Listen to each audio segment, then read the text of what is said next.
Alrighty, Lionel with you, and this is the other side of midnight. We'll be here till 5 a.m. Eastern Time as we are Monday through Friday, without fail, if the good Lord's willing and the creek don't rise. My friends, let me tell you about what I am the most fascinated about, and I want to spend as much time as I find interesting until I'm bored by it, and then I'll move on. And that is the Diddy verdict. Couple of background cases here. Number one, there's fast food, there's fine dining, and there's grab and go. There's fast food like, Wendy's or something, where at least they make it. Then there's the stuff you grab at the airport and take off. It's in a bag, it's in some plastic sealed, it's been there for I don't know how long, filled with chemicals, and it will do the trick, but it's meant for quick consumption and just to stave off whatever the particular pangs are of initial, hunger. That's it. The coverage of the Diddy case could be one of the most fascinating exercises to teach kids and students the law, due process. There's so much to learn. Or it can be just basically concentrated and reduced to nothing. You have a lot of people who say, Diddy's black, he's a black guy, I don't like these rappers, serves him right, the hell with it. They know nothing about the case because they can't get past the idea of who he is. And it's not racism. Let me explain something to you. Racism implies somebody who says, all black people, all Jews, all women, all Armenians, it's kind of a systematic inclusion of everybody within a particular group. These people are not able to enjoy the benefits of due process and the like. That's racism. If somebody says, I don't like that guy, I'm tired of these thugs. I've heard, these rapping thugs. Is that racism? No, that's rapism. That's entertainmentism. It's not racism. Just like things are not necessarily anti-Semitism because you got a beef with Bibi Netanyahu. We love to just lump words together, missing the point completely. I told you I look up every day on my screen. I have 4 monitors. CNN, MSDNC, this thing called New York One, which is TV like your brother-in-law would do. And then there's, normally it's Fox, but I changed it now to a John Lennon special on Mark David Chapman, who, if this isn't MK Ultra, nothing is. It doesn't exist. But I look at CNN, and there are 4 black women talking about Diddy. 4 black women. Black female host, 3 black women. I don't know who they are. One was from the Breakfast Club or something. I used the word negress one time, and somebody took great offense to that. I said, excuse me, it's a word. It doesn't mean anything. See, sometimes it tells me a lot about you. It's like a Rorschach test. If you find something offensive, it tells me about you. In any event, to some folks, as was the case with OJ, I saw this firsthand. Sometimes people will say, he is our hero. He is our hero. Now, Diddy, I think, would be far more authentic in terms of the black community and purveyors and members of negritude, another great word, which sounds bad, but it's not. As opposed to OJ, who had nothing to do with the black community. Nothing. Absolutely. From Olmeyer to his best buddy to playing golf and Brent, he had nothing to do with it. So anyway, as this happened, as this came out, I immediately jumped on all kinds of shows to break it down for you, what it means and why it's important. But the problem is that when you have a show where you have 1 minute to react and you have to say something in a way that comports and complies with the theme of the show, you may or may not fit in. If you're on a network's TV show and everybody is saying X and you're being paid more than you ever imagined in your life for saying X, you are going to say X. You're not going to bite the hand that feeds you or pays you, and that's the way that is. Okay? So let's start off with this, which is the most important. Was this just? Absolutely. You may not know this, but from the beginning, I sound like Greg Lake. From the beginning, I have been saying that this case is a dog. And I was predicting complete acquittal. The only thing that they settled for is violation of the Mann Act, the white slavery statute from 1905 or whatever. And we'll get to that in a moment. What I am is a constitutionalist. I'm a member of the New York bar, the New Jersey bar, the Florida bar, the Supreme Court bar, the federal bars here in Eastern District or Southern District, blah, blah, blah, blah, blah. And whenever you become a member of those august groups, you always pledge fealty. And you swear to uphold the Constitution. And to be fair, what you think the Constitution is. That's all I'm interested in. That's it. I don't care about anybody else. I don't, during OJ, I knew he killed these people. I absolutely knew it. The question is not if he did it, it's how can you prove it?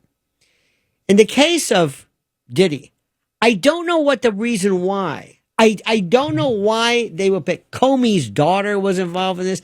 And I was listening to Alex Jones, who had some interesting things. He was bringing up Mossad, always bring up Mossad, CIA. When in doubt, bring up Mossad.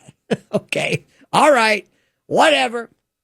I have no independent proof of that, one way or the other. Comey's daughter, what does that mean? Diddy, Ghislaine Maxwell, do we have the files?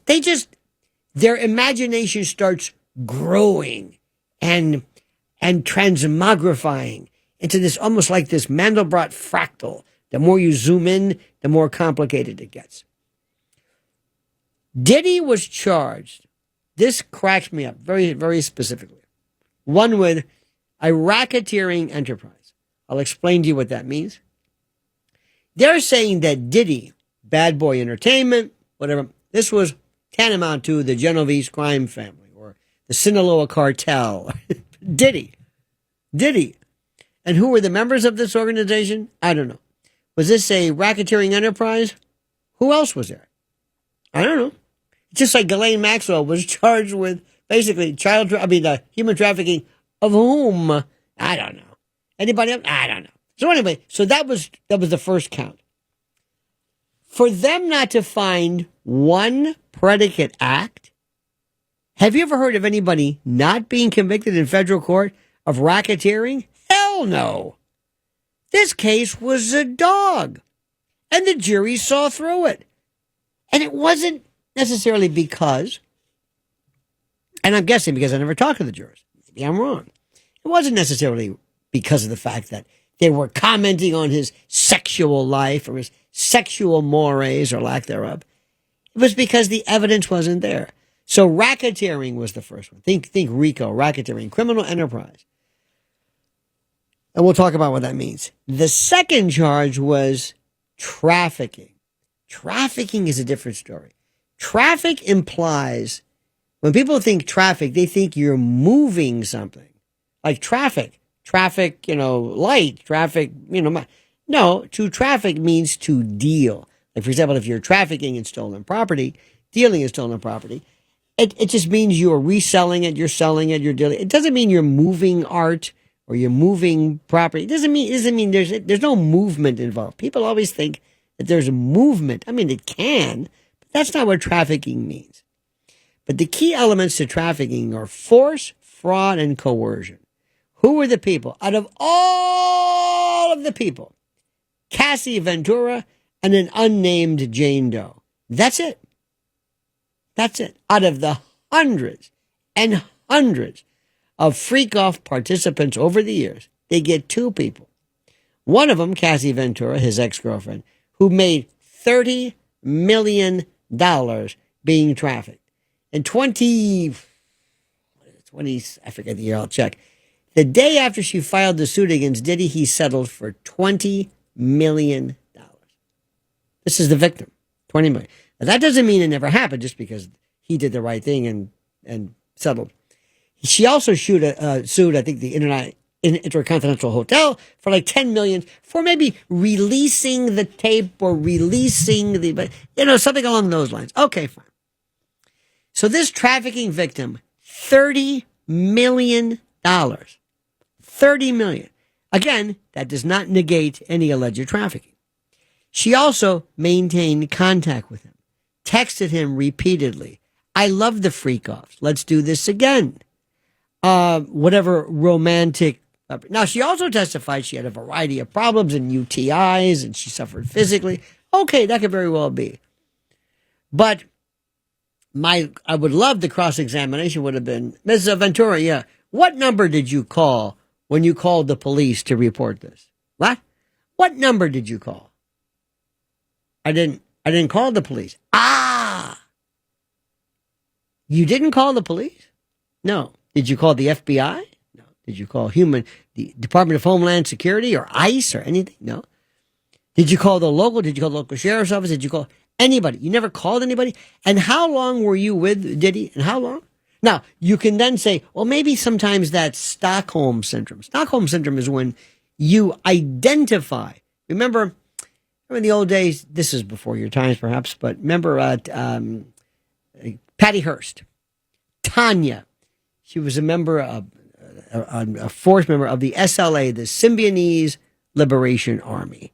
Sinque, Donald DeFreeze, was her captor, and she later became part of the enterprise because they're claiming Stockholm Syndrome from a famous, I think it was a bank robbery where the captives identify with their captors. All right. Then, interestingly enough, sometimes people are odd. Remember the case, there was a fellow in Chicago? Remember there was a mashup, dead giveaway. Have you ever heard this guy on YouTube? The black feller who says, there was a knock on my door, and he says, when you see a white girl jump into a black man's arms, dead giveaway. And they were mashing up, all of these songs. Well, this is when these young women who were kept against their will and kidnapped in a home, who never left, never called the police. Sometimes because of learned helplessness, because of fear, people react in a variety of different ways. So just because you didn't necessarily respond the way people think you should respond doesn't mean that trafficking didn't take place. So that's that. So you got racketeering, not guilty. You have human trafficking, not guilty. And the third is violation of the Mann Act. Now, here's the thing to note about this. Hey, Cassie. Hey, Jane Doe number whatever. Do you know you have just been adjudicated a prostitute? As a matter of law, a jury adjudicated Diddy a pimp, and you're as they call him, a 304, a prostitute. How do you like that? You are a prostitute. So say we all. Adjudicated as a matter of law, you are a prostitute. Does she know that? Has she thought about that? Because for me to transport somebody, if I give Blaze or Elias or Riff or whoever a ride home, and I'm driving you to your double wide in the middle of the shore, I don't think that's trafficking. I don't think that's violation of the Mann Act, even though we'd be crossing. Because there's no prostitution involved. If I were to be convicted of that, that means that you, Blaze, are a prostitute. Fred Garvin, male prostitute. Right? You got that? That's the part that kills me. Also, Diddy's got more street cred than anybody. Snoop Dogg may say he's a pimp. Diddy was adjudicated a pimp. He never ratted anyone out. Never. Not one person. He kept his mouth shut. He's the baddest of the bad. Suge Knight, maybe he'll see the light of day. But this guy is hardcore, and he beat him. And the judge, of course, the judge has the wherewithal and the province, obviously, to grant bail. But come on.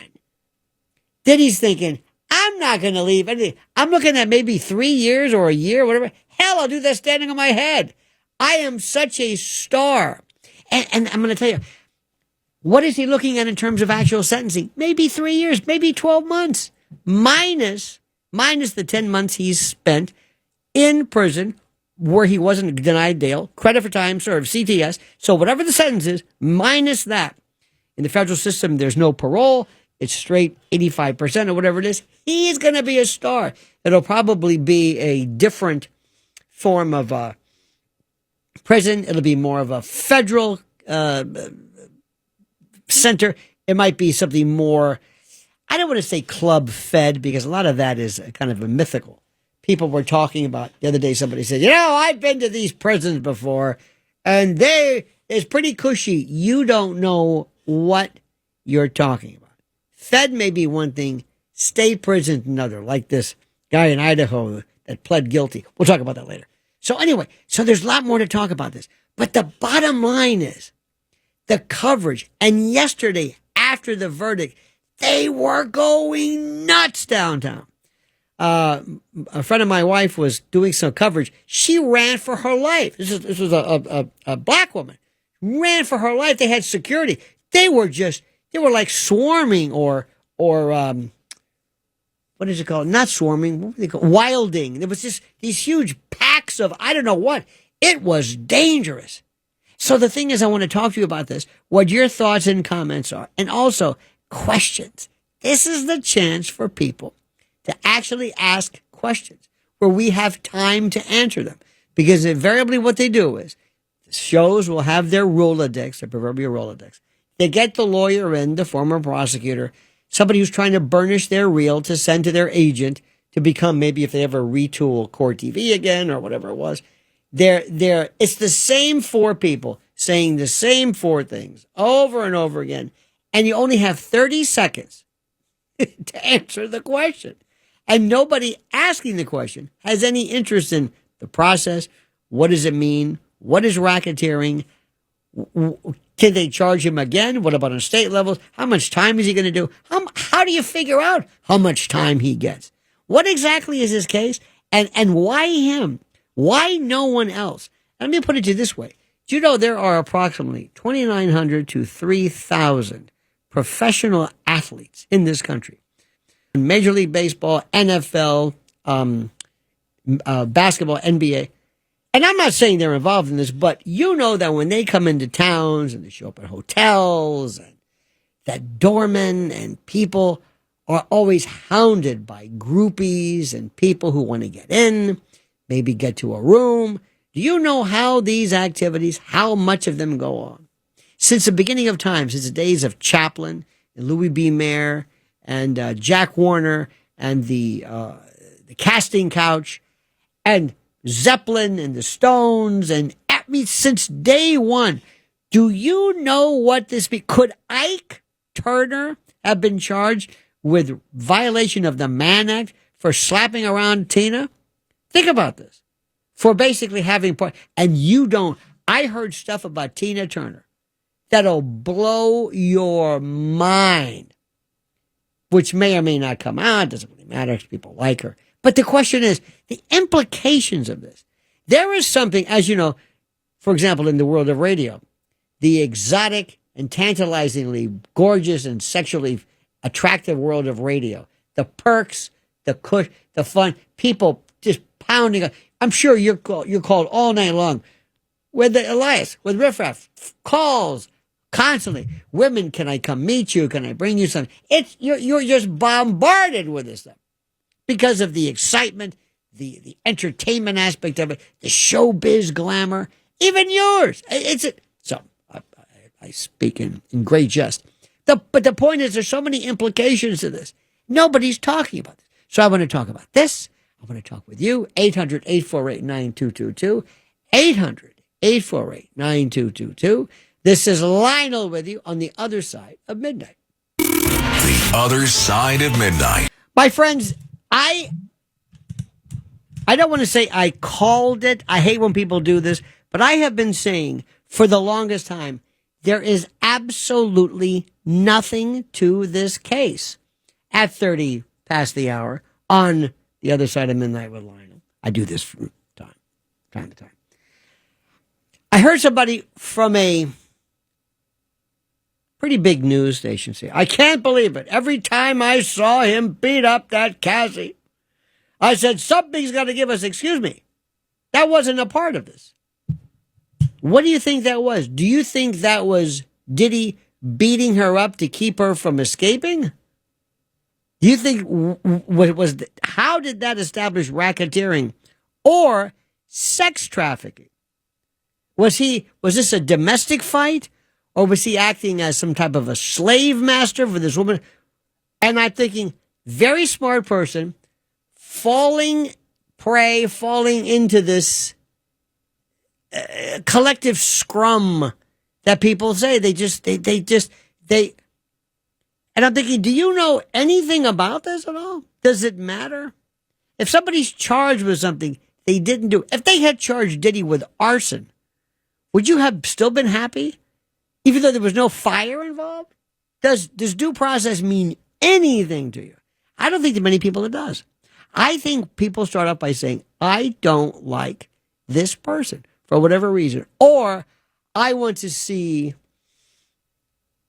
these rappers stuck. Conversely, there are folks in the black community who, understandably, may be so tired of what they perceive to be inequity and unfairness in the criminal justice system that any black dude who basically makes a mockery out of the system, they're for it. Now, I can't tell them they're right or wrong. It's just like, for example, during the Gotti prosecution, there are people who said, I'll be damned if I care about the facts of the case. I don't care about that. I just like him. I like him. I like what he represents. I don't like the government. So people have these feelings as to whom you want to get off. I never feel that way. I don't care about that. It doesn't matter. What they should have done is charge Diddy with that gun charge where he was alleged to have filed, let's say, numbers or serial numbers off of a weapon, which is true. But if that's true and you can prove it, I would have gone for that. Something very simple, very direct, maybe drug use, delivery or possession. But racketeering? It's absurd. Let's go to Chris in the Catskills. Chris, you're on the other side of midnight with Lionel. No. Yes, Chris. Are you there, Chris? Is Chris? Lionel. Yes, sir. Yes, Chris. Lionel. Yes. Okay. That coverage problem. What? So go ahead. The scary thing about a conviction on all counts is that the government could have seized all of Diddy's assets associated with all of his businesses under the pretense that it was a criminal operation. Of course. Absolutely. And the main, motive of him running his businesses was to engage in these sexual trysts. Right. Now, conversely, if you look at that Keith Raniere of that Nexium Greek symbol sex cult in Rensselaer and Albany, New York, that organization was solely designed for the purpose of that cult leader to get off on his sexual proclivity. And in that case, the entire operation of that Nexium was to procure these sexual type trysts, and there was a whole big lengthy organization involved with dozens of people involved to make it all happen. Now let's I hate this term. Let's unpack what you've said, which is very good, very, very astute.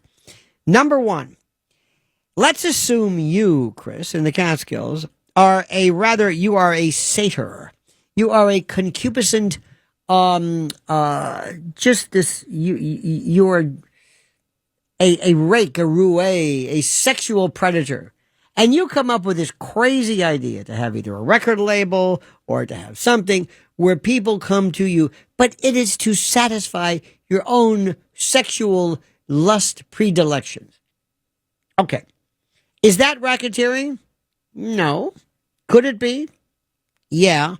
But is there an enterprise involved? Well, not in your case. Where was Diddy's enterprise? Was Bad Boy Records, Was it his assistants? Who? The idea of, let me go back a little bit. The idea of racketeering years ago, as you know, Chris, whenever they tried to go after, let's say, a Carlo Gambino or somebody who was in charge of, let's say, the Russian mob or some Albanian or Chinese triad, they were so insulated from the people on the street that you never could get to the boss because there was that insularity. Nobody was there. Nobody talked directly to them. So it didn't work. You could only go up the ladder to an extent. But most people would say, did you ever meet, let's say, Gambino? No. Did you ever meet the head of it? No, I never met him. So what do you know? How do you know this man was the boss or knew anything? Okay. In the 70s, Robert Blakey comes along, who, by the way, believes that organized crime and the mob killed John Kennedy or were responsible, which might have been a little bit of a red herring. But in any event, he came up with this notion called racketeer, influence, and corrupt organizations, this RICO statute. And the idea is simply this. If I can, number one, Chris, establish that there is this organization, this criminal enterprise called the Blaze family, and he's a head, he's the boss, Riff-Raff is the consigliere, the underboss, whatever you want to say. And there are other people involved. And we then go to the next. We can show that there are predicate acts, a number of criminal activities that were all done in furtherance of this enterprise. Well, then you've got racketeering. It's a little bit more complicated, but it's easier. Basically, what it says is if you're a member of this organization, if you're a member, that's why it changed the whole notion of people's aspirations. Some people thought in the old days, I want nothing more than to be made, to get my button, to get straightened out. That's all I want. That's my dream. Okay, fine. Well, what happened later on was they realized maybe that's not a good idea. Maybe it's better for you to be kind of an associate. Maybe for you to be elsewhere, not necessarily connected so that you don't fall under this umbrella. So it was a very, very simple term of art. Turn to Diddy. Where is the racketeering enterprise? I can't say this enough. They never found one predicate act. Not the arson, nothing of sex trafficking. Not one. Here's another one I loved. I mentioned this to Noam Layton. Remember this yesterday. I said, Noam, because that's his name, I said, remember when they said that the jury has reached a verdict in the other 4 charges? That the jury has reached a verdict? The verdict could also be not guilty. People think reached a verdict means a guilty verdict. It could, but something as simple as that. I said, I don't understand. People are being misled. So there's in 2 cases. Number one, the racketeering case, which is ridiculous, and sex trafficking. Let me go back to this. Do you think that Ike Turner could have been charged and convicted of sex trafficking with Tina Turner, who basically did the same thing, used her, abused her, exploited her body for himself? That's sex trafficking? This destroys the concept of it. And the whole notion, I can't say this enough, violation of the Mann Act. Remember, they got Charlie Chaplin, R. Kelly, Chuck Berry, Jack Johnson, I think Ghislaine Maxwell. They were trying to go out or trying to use that. That means, Cassie, guess what? You're a prostitute. In order for me to prove, in order for me to be charged with this, in order for me or anybody to be convicted of this, you've got to engage in prostitution with prostitutes. How does that make her feel? Even though some people might think that in the world of hip hop or rap, if there is such a thing anymore, that the whole notion of hoedom is to be lauded. I don't think a lot of women appreciate that. Linda in New Jersey, you're on the other side of midnight with Lionel. Hi, Lionel. Listen, I was wondering why Diddy was caught on tape beating Cassie. So why wasn't he charged with assault in the 1st degree? Well, that's a question. It was all on tape for people to see. I understand and that. It was obvious. It's a and great. even if she asked for it, which she did not, if I asked you to kill me, and you killed me, even if I asked for it, you would still be a murderer and be charged with murder. Right. It would also be, I would be assisting suicide. In essence, what I'd be charged with. But aside, I don't know about that. I think you'd still be murder. But anyway, no, wait, just not to waste too much time. But if you say, kill me, you're basically asking me for you to commit suicide. I'm assisting you. Not kill me, commit murder against me. You're almost consenting to it, which you really can't. I know it sounds weird, but to shaky, that's not the kind of first-degree murder stuff that people think of normally. But the question for you is, that would have been a state issue. That would have been a California charge. There is no federal statute called assault. Federal statutes are bigger, grander, more complicated, involving internet commerce and using the mails and wire fraud. It's a bigger thing. For example, what about drugging people for like a week without their knowledge, like slipping?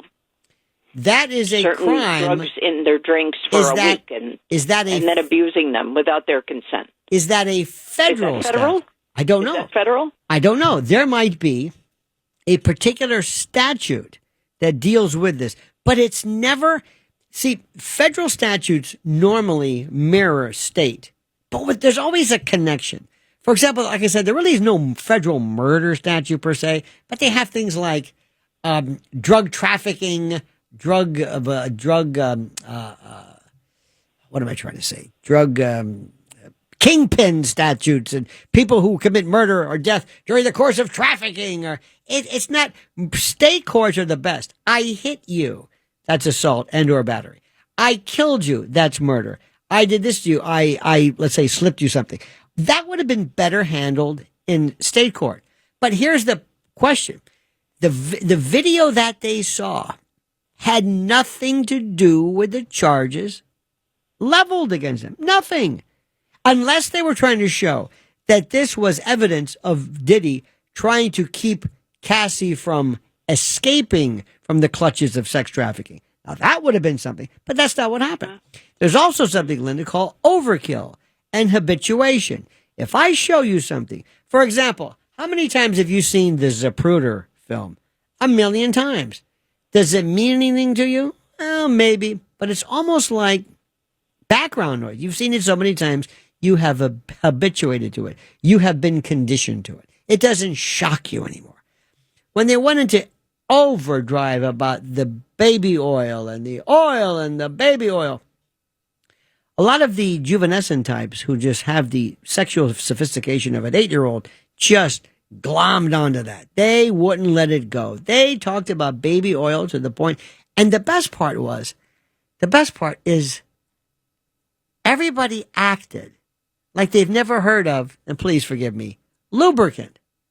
They act like this is the craziest idea. You mean you buy what? You mean they have what? You bought it for, you mean not for the baby? And by the way, if corn oil is made from corn, what's baby oil made from? Remember that old joke? I'm thinking, are you kidding me? You just woke up to this? You don't know? An Astroglide? Or what? I never heard of this. I remember years ago, there was, let me see, I don't want to get too much into details, but there was a particular instance of somebody who was, let's say the public eye, who was involved in, dare I say, a foot penchant, a penchant, fetish or kissing or doing something involving feet. Okay. I remember the time people thought this is the most horrible thing they have ever heard in their life. And I said, excuse me, where have you been? I don't understand this. Are you telling me that in the course of your life, you've never heard of anybody kissing or rubbing? Have you ever had a foot rub? You can go down the street, they have the signs for this. But people love to be offended. I think it's disgusting. That's not it. Unless you're, who was that guy? Remember, was it Chuck Jones, Marla Maples? Remember they stole the shoes or something like that?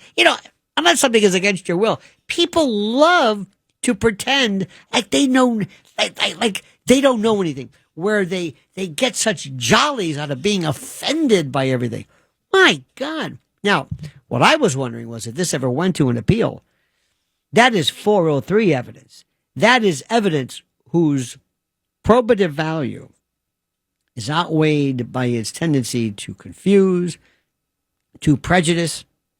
If you're sitting there and you, for example, God forbid, if during the case of, I don't know, Carmine Persico, they kept talking about baby oil over and over, I could see very interesting.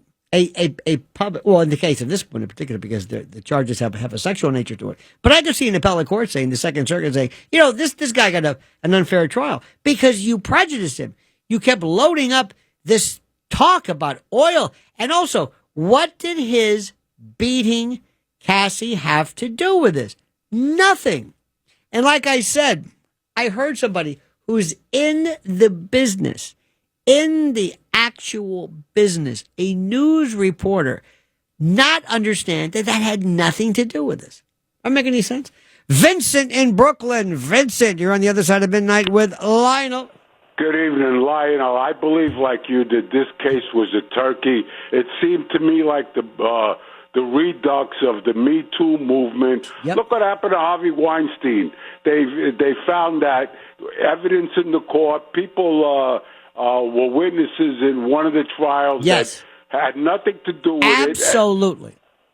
And this thing about transporting prostitutes.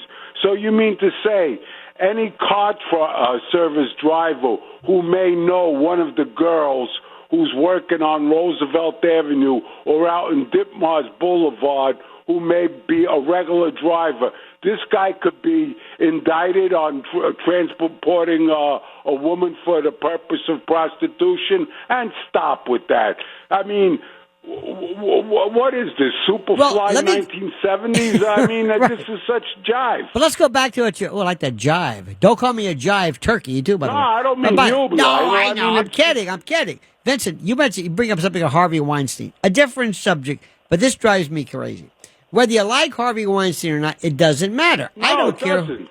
You brought up something. Harvey Weinstein was found guilty in great part, or if not in total part, to this prior or the similar fact evidence in the past, where they were women who weren't even the subject of this prosecution, who never alleged or were the victim of any other criminal prosecution, came forward and said, yeah, that Vincent, what she said, same thing happened to me. Now, how do you think a jury is going to listen to this and say, you mean he's done this before?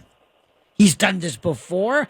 And as you know, if you, God forbid, Vincent, let's say you were to be involved in a particular type of a heist, or you boosted a store, you robbed a bank, and every time you did it, and I know it was you wore a particular hat, used a particular gun, had a particular MO, said something, and I knew that was you. If I've got a case now where I don't know who the actual perpetrator is, but he happens to have done everything you did in the past, then maybe in order to prove identity, common plan, that's one thing. But they throw this stuff at him. And you see, Vincent, as you probably know, when you start to flavor something, when something becomes organized crime, can you imagine, have you ever heard, not that you would have any particular interest in this or knowledge, but have you ever heard of one-man racketeering enterprise? No, that was started in the 60s or 70s when Blakey. Because they said two people got together and conspired to commit a crime. But, isn't that always the case? Well, what happens is if you're, let's say, I know this is hard to believe, but let's say you were the head of the Vincent crime family, and nobody got near you. All of your underlings, all of the soldiers, all of the associates, all of the whoever, they never met you. But I'm saying, but he's the head. This is the Vincent crime family. It's a bunch of BS. Right. But if I can show the presence of an enterprise, I could show at least, here's another one. They didn't prove one predicate act. Nothing. When was the last time you ever heard of anybody acquitted of racketeering? You ever hear that? Once they charge you, you're nailed. This was a disaster. And he's one person. Let me ask you a further question. this racketeering enterprise, is it his label? Is it Bad Boy Records? Is it his who? And another thing, as I said before, do you know the number, and this doesn't excuse this, but Vincent, in the world of entertainment and sports and groupies, let's say you're working at the international or Continental Hotel here, or the Waldorf, or wherever it is, and you know that the Lakers are coming in, and you tend to say, listen to women who are looking, who are groupies, come by here at 11 o'clock, give me a couple of bucks, I'll let you in. Are you involved in trafficking, sex trafficking? I mean, what? Where's the force, fraud, or coercion? It demeans the entire process. Look, Lionel, if that was the case, Tiger Woods would have been busted for engaging in prostitution. His marriage broke up because he was sleeping with all these hoes. What about the fact that in this case, speaking of which, you've got Cassie, who was basically adjudicated a prostitute, and he's she enjoyed it. But have you ever heard of a woman, and I'm sorry to say this, who continued texting him after she makes $30 million? Let me say this again: $30 million. She tells him, "I like the freak offs," and never called the police once. Never anything. You know, the thing, Vincent, is I don't want people to like him. You don't have to like him, like his music, like his lifestyle. But if they can do that to him, they could do it to anybody. Exactly. And they say that rich people have a benefit. Rich people have ginned the game. Not at all. Not at all. If he was a regular person, they wouldn't charge him with that. A lot of times the people on the jury are envious of rich people. They don't like the fact that the rich people have it and they don't. This case reminds me of when Alan Dershowitz was defending Klaus von Bülow. Yep. And Alan said to the jury, he may be a rotten husband, but that doesn't make him a murderer. In this case, Diddy may be a sex freak or whatever, but that doesn't make him a pimp or anything like that. From your mouth to God's ears. Vincent, thank you, my friend. All the best, sir. Thank you, Lionel. More coming up on The Other Side of Midnight with Lionel. The Other Side of Midnight. You know, one of the things which I think keeps me going, aside from the fact that I believe in this thing called the First Amendment and the like, is that I hope the pendulum is going to swing back, into something where things kind of seemed better. And anytime I see anything that is indicative of, I guess, a change, I'm happy. There was this article. My wife gave me this in Good Housekeeping. Remember Good Housekeeping? Did your mother have Good Housekeeping? Ladies' Home Journal. Remember that?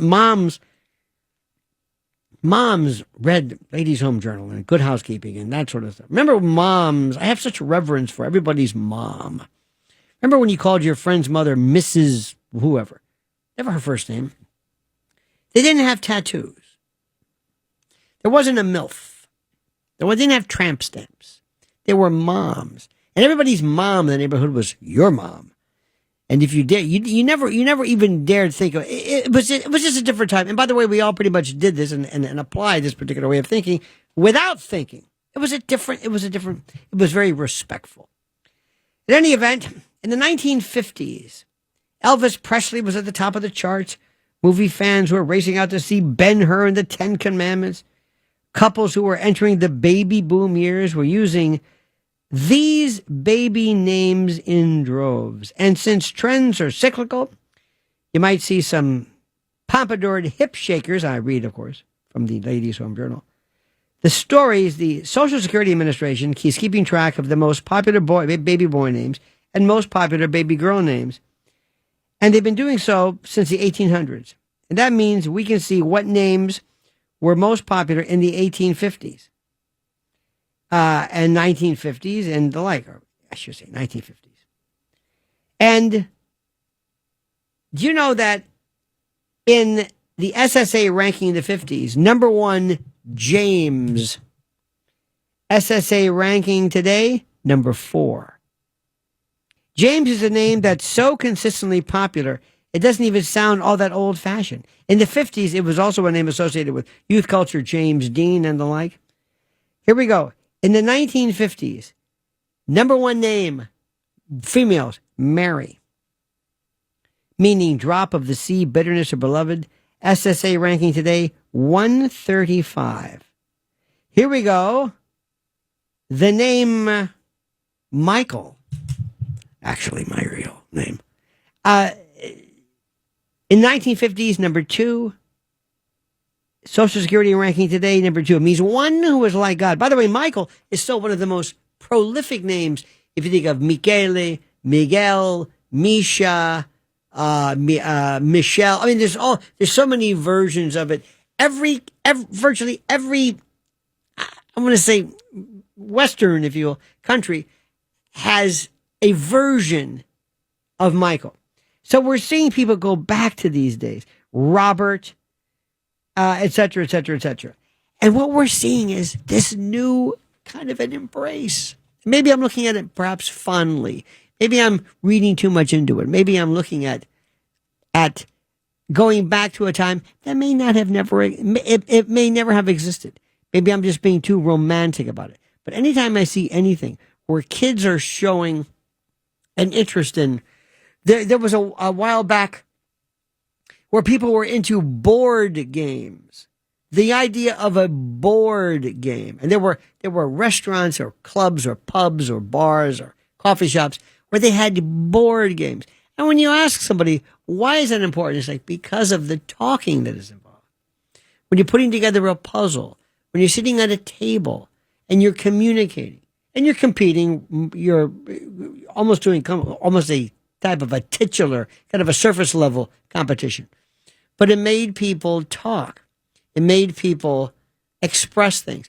Going back to the Diddy case, what was the trial of, not the century, but the greatest trials ever?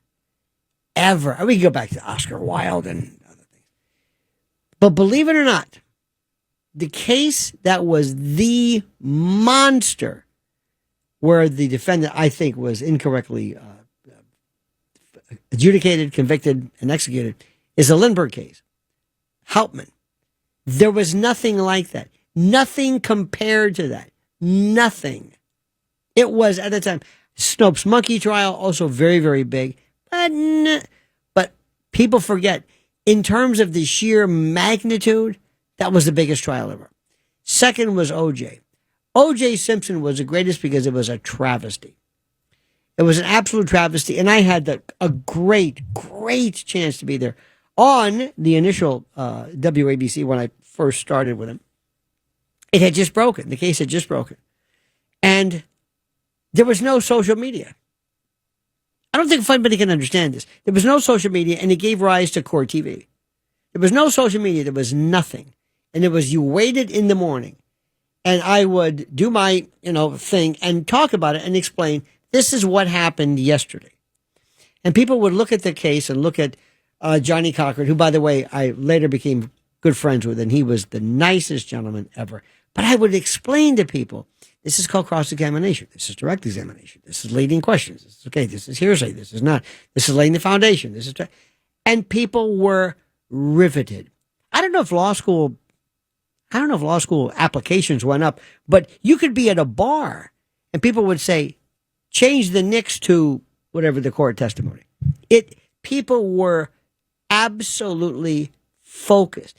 It was the worst case. Law schools should use this as a methodology, or method rather, of showing when things become ultimately too complicated. See, the old days, going back, I'm making the transition from the names to current because there was no social media then, and there was no social media during the days of OJ. And Diddy, you notice how I'm bringing this all together? It's an incredible art that I have. How I can cause a portmanteau, a concatenation of all of these ideas into one singular message.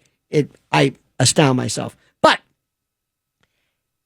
when you go to law schools, there are different types of folks. There are different paths you can take. There are some folks who have been to,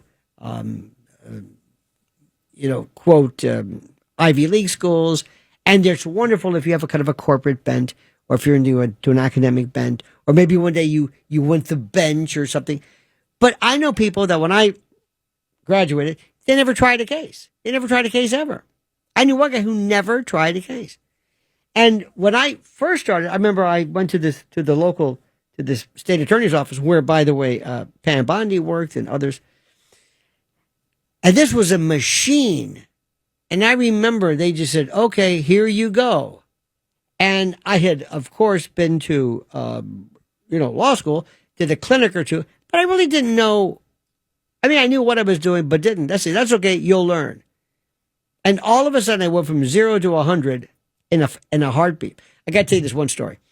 When I was in law school, there was this. It was a great program. We had one of the best public defender clinics ever, and everybody went to.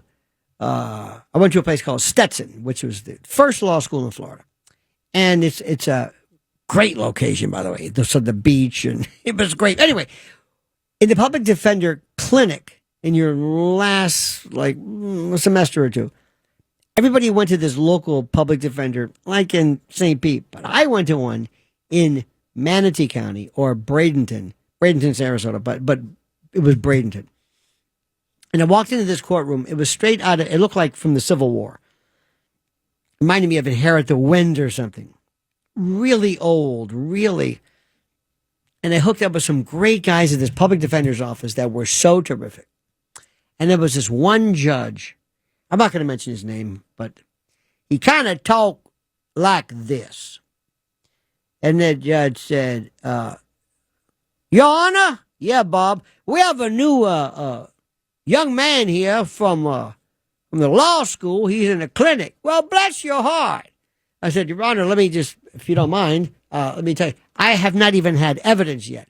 Oh, that's all right. I said, that's all right? Yeah.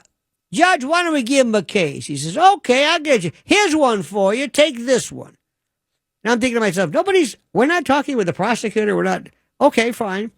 And I represented a fellow who was charged with leaving the scene of an accident. Now, I've never tried a case. It was a bench trial, meaning no jury, just the judge. He's the trier of fact.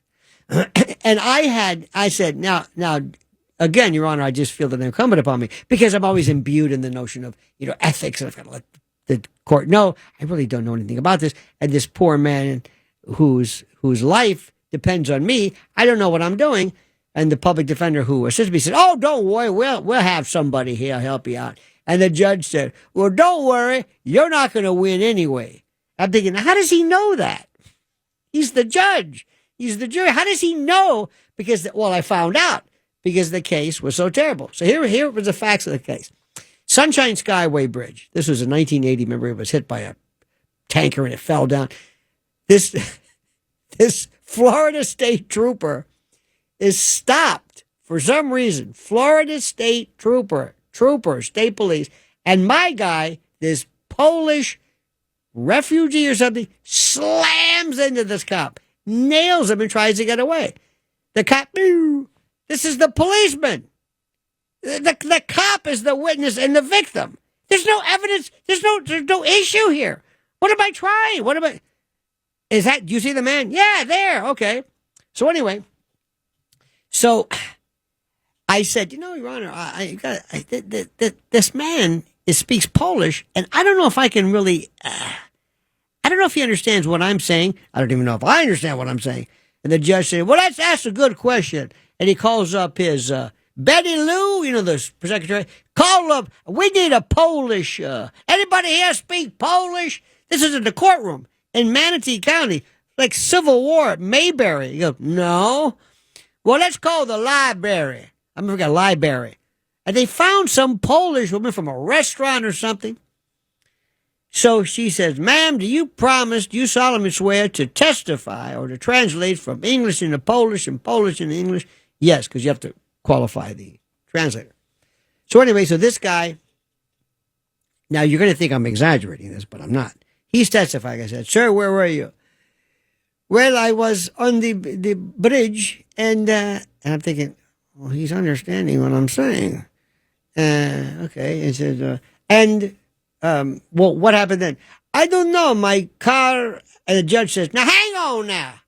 We got this lady to come down here and translate, and this guy's speaking English. Sir, do you speak English? He says, well, I do. He goes, why do we have a translator here? And he looks at me. I said, well, because I brought it up to the court's attention. He goes, you know how much this costs? Hell, I got to go to the county commissioner and say, did you hire a translator to speak Polish? And the man speaks Polish? Already I'm losing. I haven't even done anything yet. The judge hates me. So anyway, after, make a long story short, he was found guilty in record time. I'll remember this. This is my first case ever I've lost horribly. I had no defense. Nothing. It builds character.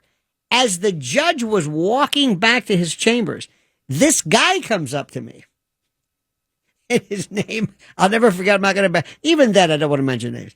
And he says to me, he didn't grab me, but he did verbally. He says, I trust you. I trust you. I'm thinking, oh my God, I've ruined this man's life. How are they going to deport? This is before ICE. And the judge, on his way out, says, excuse me, what was that? And he comes marching out and goes, let me tell you something. Now, this is the judge. I think sentencing was coming up. I go, oh my God. He goes, let me tell you something. This is the best damn country in the world. We gave you a free. He may not know what he's doing, but okay, you didn't have a defense. I'd like to see what happens in your country. What would you do in your country? Well, he goes, do you have courts? Well, yes, Judge, we do. Don't talk to me. And they're going back and forth, and they're yelling. I'm ready to say, so I went back to the public defender's office, and I said, you know what? I'm going to officially announce my retirement. He goes, no, hell, that was great. That builds character. No problem. I said, but I'm awful. And he goes, no, you're not awful. The facts were awful. Next one, I said, okay. I took that attitude. Next case I had, hung jury. I didn't know what I was doing. And you know what? I still don't. The Other Side of Midnight. Lionel with you. By the way, LionelMedia.com is where you can always reach me. Find out about my huge event on July the 19th here in New York City at the Cutting Room, where I appear in my one-man act called Elena Verdugo, We Hardly Knew Ye. Anybody, tickets available, plenty of free parking. They used to say that years ago in Tampa at the Armory Tuesday night. My great friend Gordon told would say, that's right, Tuesday night at the Armory, plenty of free parking. There was no parking. You parked in people's lawns, and it was, I said, what do you mean there's parking? Well, I said, there's no free parking. You've been telling people plenty of free parking for the year. Anyway, there never was. Do you have you ever had a case where you have no interest in a particular case? Everybody's going crazy about it.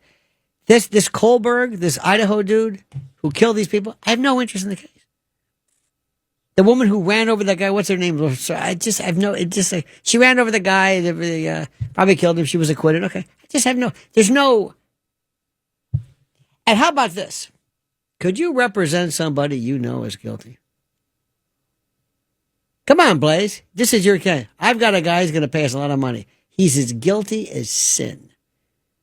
You got a problem with that? Could you do that? Could you put would your morality? What about you, Riff? Would that bother you? The worst person ever. Could you? Not in the slightest. It wouldn't bother me a bit. See, I like that. When you said not in the slightest, I thought you were going to say, there's no way I could do this because I have morals. You said, no, I wouldn't bother me in a bit. Because you know why? Because that's what you do. What about you, Blazy? What about you? Blazing the trail. I wouldn't have a problem with that. No. Because he has the right to be defended. Yeah.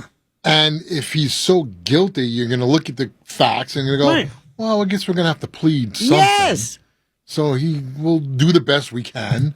and get paid with the bottom line. But what if you find out, for example, that the witness, let's say this woman, this elderly woman that he beat the hell out of, can't identify him probably because he basically hit her so hard she doesn't remember, and you're thinking, oh my God, this woman gets up to his grandma, you're going to cross-examine her?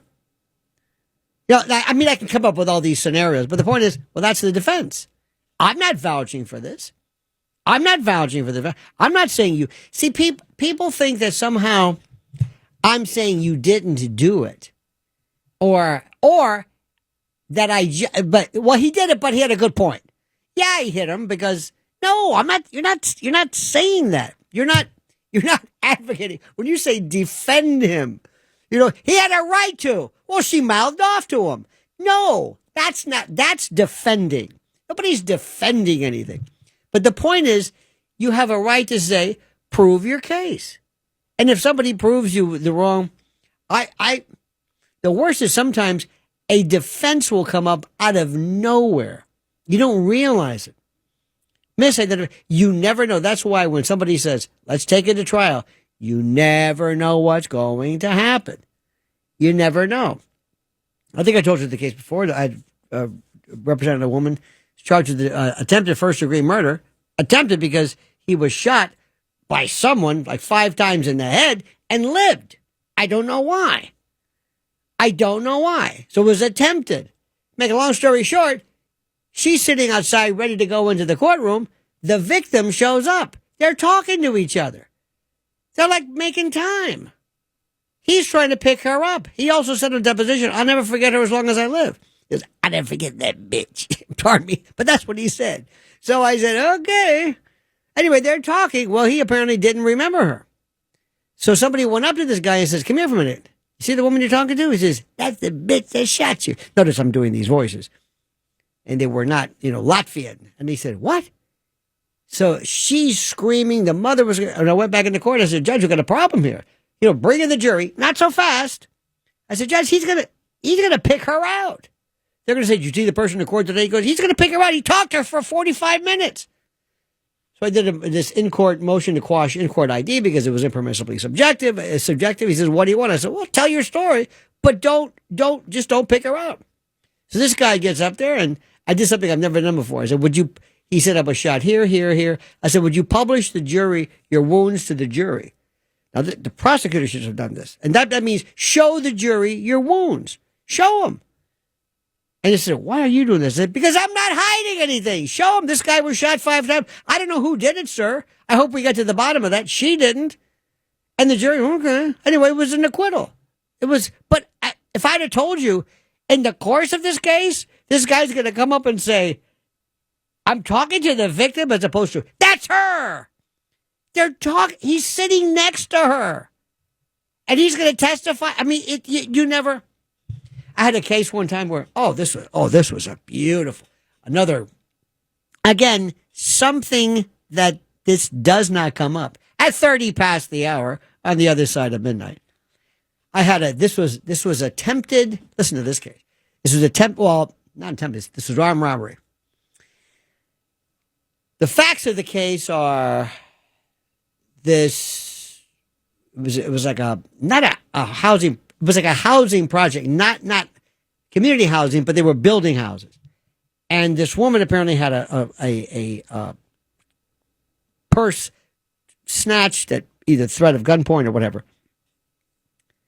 The guy that I've pointed to, he ends up standing underneath a light on top of the purse. Okay? It doesn't look good. Out of all the places I was in, I don't know, I'm standing on top of the purse. All right. And he was on a bike, moved the bike. He said, why'd you move it? You hid the bike because you were going to rob her. He said, no, I didn't want somebody to steal it. And of course, why are you there? The case had some problems. But here's the best part. We had the FBI come in. And the FBI said that the hair that was found inside the ski mask matched his. Perfectly. Interesting. So I said, and what happened was, now imagine this. You got to imagine this. They had the guy on the back of the car, His hands were on the trunk or the boot of the car. The mask was inside out in front of him. They're rubbing his hands through his hair. Our contention was the hair fell on this mask. So I remember I said, I'm going to do an in-court experiment. Had a piece of white paper. I said, would you, Mr. So-and-so, would you put there's a piece of paper. Would you rub your hair? He had hair that was so brittle. Should have been a commercial. Would you rub your hands through your hair? Yes, he did it. I swear to God, it was like a cascade of hair. I said, now you know why there's this thing there. I also found out that whenever you do a hair sample, you can't just take a hair that is cut. You need to pull it from the follicle. You have to pull it. Well, they didn't have that at the scene. And whenever you this is terrible. Whenever the prosecution makes a motion to seize hair evidence, axillary, pubic, head, whatever it is, they go into the court, and this is the way they would do it. They would grab you, like pull you up against, and like pull your hair out. It was the most brutal thing anybody. It's like an animal in a cage. Anyway, make a long story short, it was an acquittal because it was so much. Everything just fell apart. He was losing his mind. If you'd have told me during the course of this that it would take this turn and that turn, and you always have to maintain this sense of cool. You don't want to lose your mind. But let me tell you this much. Whenever you are there, prosecution, defense, or whatever it is, and they say normally, it depends upon the jurisdiction, but sometimes we had a rule if the jury buzzed once, it was a question, 2 buzzes, it's a verdict. And in the old days, nobody had cell phones, so you had to stay there. Didn't want you walking around because, well, where is he? Call his office. No, you had to stay there. And you're in the courtroom, and sometimes the defendant would be talking to other people, and it was eerie. You know, when the jury was gone, it was very cordial. Police are talking to the defendant. The guy's a killer, or whatever, but he's there, and anyway. It's not what people think. But when you hear that, you look. It's like, oh my God. And then you say the following, that was a fast verdict. What does a fast verdict mean? It means you're not guilty. It means guilty. It doesn't mean anything. I don't know what it means. I still don't know what it means. Okay, if the jury comes out, if they look at the defendant, he's not guilty because they're saying, like, good news. Nonsense. Sometimes they look at the guy and they go, you son of a, got you. Every rule they told you about, whether it was a fast verdict, a slow verdict, whether they looked. And when they say, you're sitting there and you're standing up, jury files out, and the judge says, Madam foreperson, do we have a verdict? Yes. Would you please hand the verdict to the bailiff, by the way, bailiff, definition of a bailiff, bus drivers with guns. Anyway, would you hand it to the court officer? Yes. Court officer brings it over to the judge. The judge looks at it to make sure there's like blood on it or things are filled out. And he looks, and you're trying to look for any kind of emotion, a cocked eyebrow, a laugh, a muffled scream, anything to get an idea. And this is like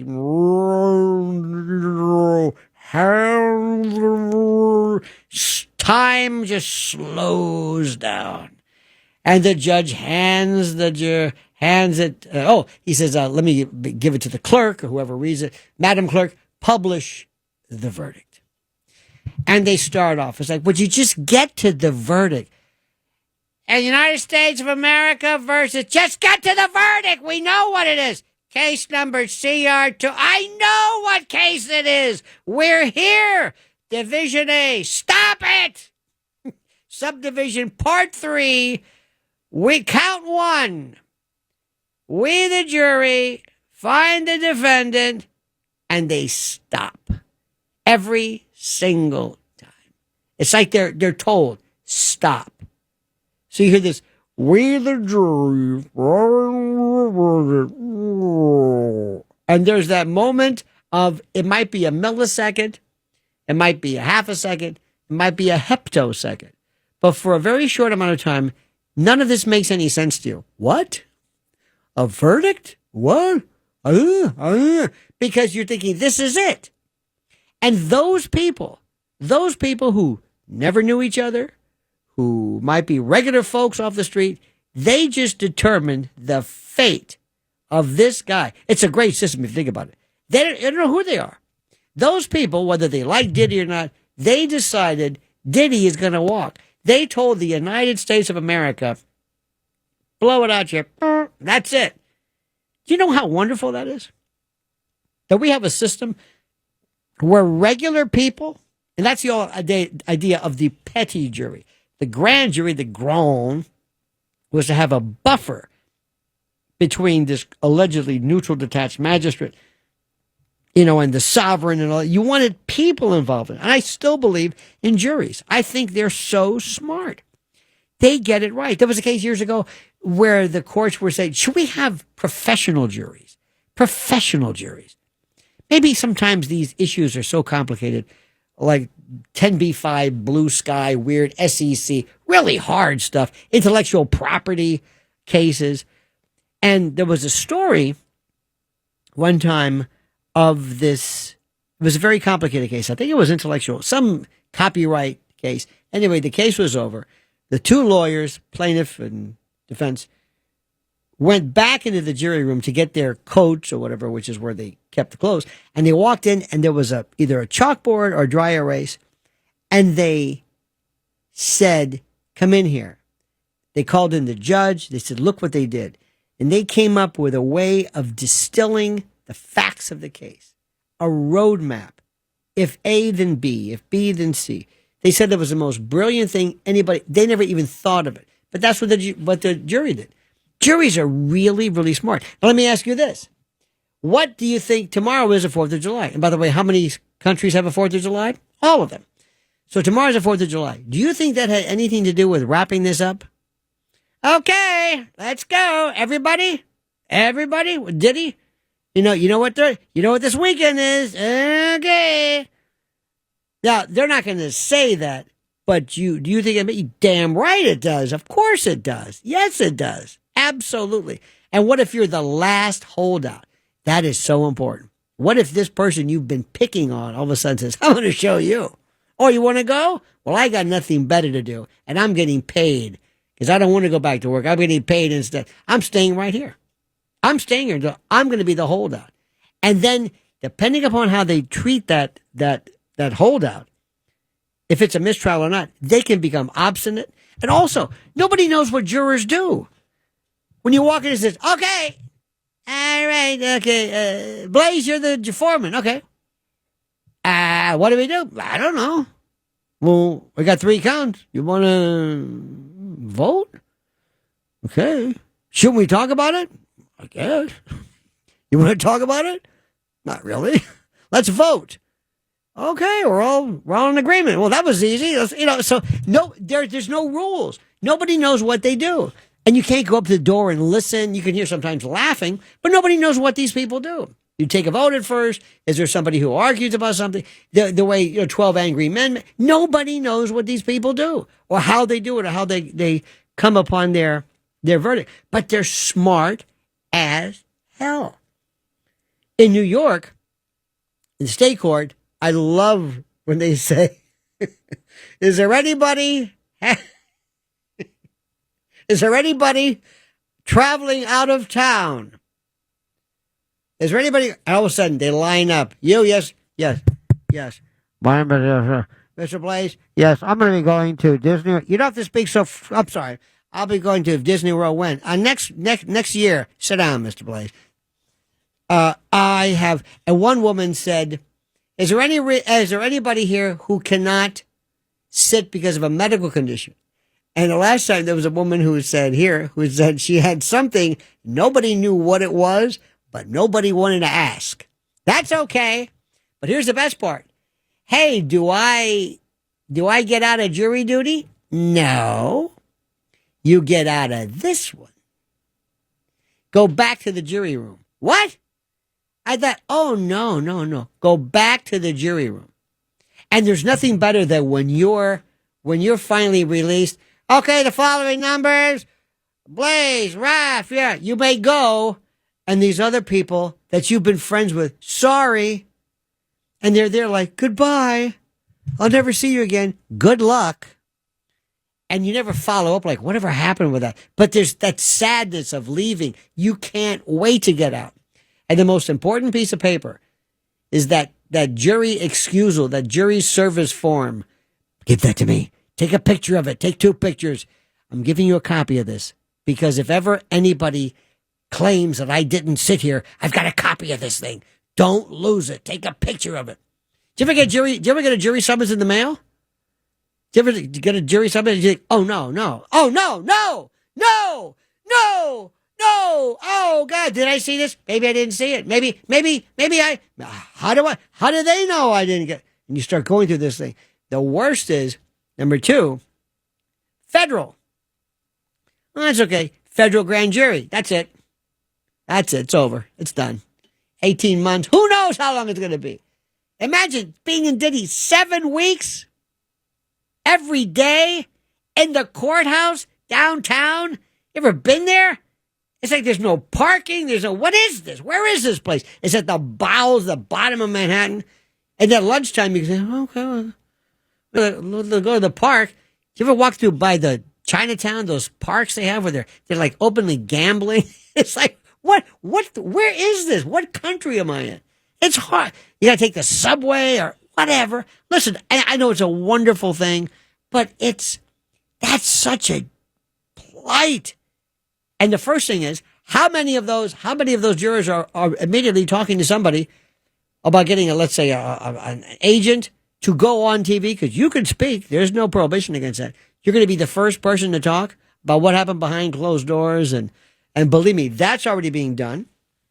And also maybe the defense lawyer who is going to be forever remembered in this. By the way, this is tens of millions of dollars that Diddy paid. Tens of millions of dollars. And I don't know what the government paid, but for what? Think about that. What was this about? It's a wonderful dynamic. Most people have never found themselves anywhere near a courthouse. And each courthouse is this little separate little town, this municipality, this village, this with regular people and court officers who have been around and it's a little familial, this little microcosm. And what goes on every day in that room is incredible. All over the country. In fact, you should spend some time, if you don't have anything to do, go to even a traffic court, just to see what people say, because nobody's ever. It's fantastic, unless you have to do it or you're a part of it yourself. In any event, I wanted to regale you with a little bit of this. Our number is 800-848-9222, 800-848-9222. We've got more to discuss, more to talk about. And by the way, your thoughts and comments, no matter how inane, germane, insane, it doesn't matter, because that's what we're doing. Why? Because we're in the middle of the night. We're actually on the other side of midnight. The other side of midnight. Shame on Diddy. Shame on the jury. Shame on this dark day that set women back a generation. Oh, would you shut up? Shut up. This is the most... Do they write this? That's like the New York Post. I'm sorry. Here's some other great headlines. Kathy Griffin looks unrecognizable as she steps out in L.A. after anti-Trump TikTok drama. Kathy Griffin looks like Carrot Top after a nuclear disaster. I don't know why. Why did whoever is Kathy Griffin's publicist should make a fortune, because who the hell is Kathy Griffin? Who cares what Kathy? I don't even know who. All right, it gets better. I love Daily Mail. Daily Mail is stuff. How do I say this? It would be a magazine you would have in the John. You know what I mean? Like AARP, Hammaker Schlemmer catalog. You know, you would have these things that CNN staffers livid after Caitlin Collins buys vacation home on luxurious island. They're very upset with this. She bought this luxurious home. She paid roughly $4.5 million, And of course, she is probably the star of CNN, who has the most interesting turned up corners of her mouth. Just want to let you know about that one. And my other favorite story that nobody talks about, and I never discuss it with you, but this is one of the funniest sentences or titles. Meghan Markle is branded disturbingly insensitive over latest as ever release. Meghan Markle is the greatest story ever. The royal family, I love the royal family. You do know that Harry's dad looks like Major Hewitt. Remember that? The red-haired dude? The groom or whatever it was, the horseman, who I think is in bad shape. Remember that one? They never talk about that. Prince Andrew, they say, belongs to Lord Porchester, Porchy, who was Queen Elizabeth's groom. And they called him, I think it was the royal mum called her something to the effect of our little miracle, because Philip was out on maneuvers or something, and this guy pops out of nowhere. These people are, as we would say in the South, a bunch of three-peckered goats. They have the morals of an alley cat, and half of the times there is no phylogenetic tree. There is no consanguinity in the least. Let's go to Ron in a place called Stamford, a mythical, magical place. Ron, you're on the other side of midnight with Lionel. Hey, good morning. How are you? Good, sir. Yeah, just good. Just listening to your observations about each little courthouse being its own little fiefdom, which it really is. Indeed. And I would encourage anybody, if they ever have a chance, yes, opening arguments and everything like that. That's all fine, closing arguments. But what's really interesting is jury selection. Oh, yes. Jury selection. When they proceed there and, they fill out their questionnaires, and the judge will have, he'll poll the potential jurors, something as inane as, what kind of bumper stickers do you have on your, what kind of non-political bumper stickers do you have on your car? And then in the meantime, the plaintiff and the defendant, they're trying to figure out, well, gee, is this guy, this girl, are they a team builder? Are they quiet? Trying to figure out all these, the psychology involved, because as you know, jury selection is a science. It is, and that's referred to as voir dire, VOIRDIRE, to speak or to say the truth. Or as we say in the South, voir dire. Your Honor, can I voir dire this with? And what's interesting is the best way is to ask a question where, remember what the rule is, Ron, argue your case, which you're not supposed to do. I don't care whether what your bumper stickers are. For example, I'm a defense lawyer. One time I asked the question, Ron, Mr. What do your friends call you? And the prosecutor said, objection. And the judge said, what? I said, Your Honor, I just want to know what my friends, well, what happened? He wants to know what his friends call him. I said, well, what's wrong with that? It's like, aren't we friends? So right off the bat, they hate the prosecutor. I'm trying to be a nice guy. So if I ask you the question, if I said, Ron, have you ever been accused of something you didn't do? How did that make you feel? Now, sit back and talk, because guess who this is? I'm not talking to you.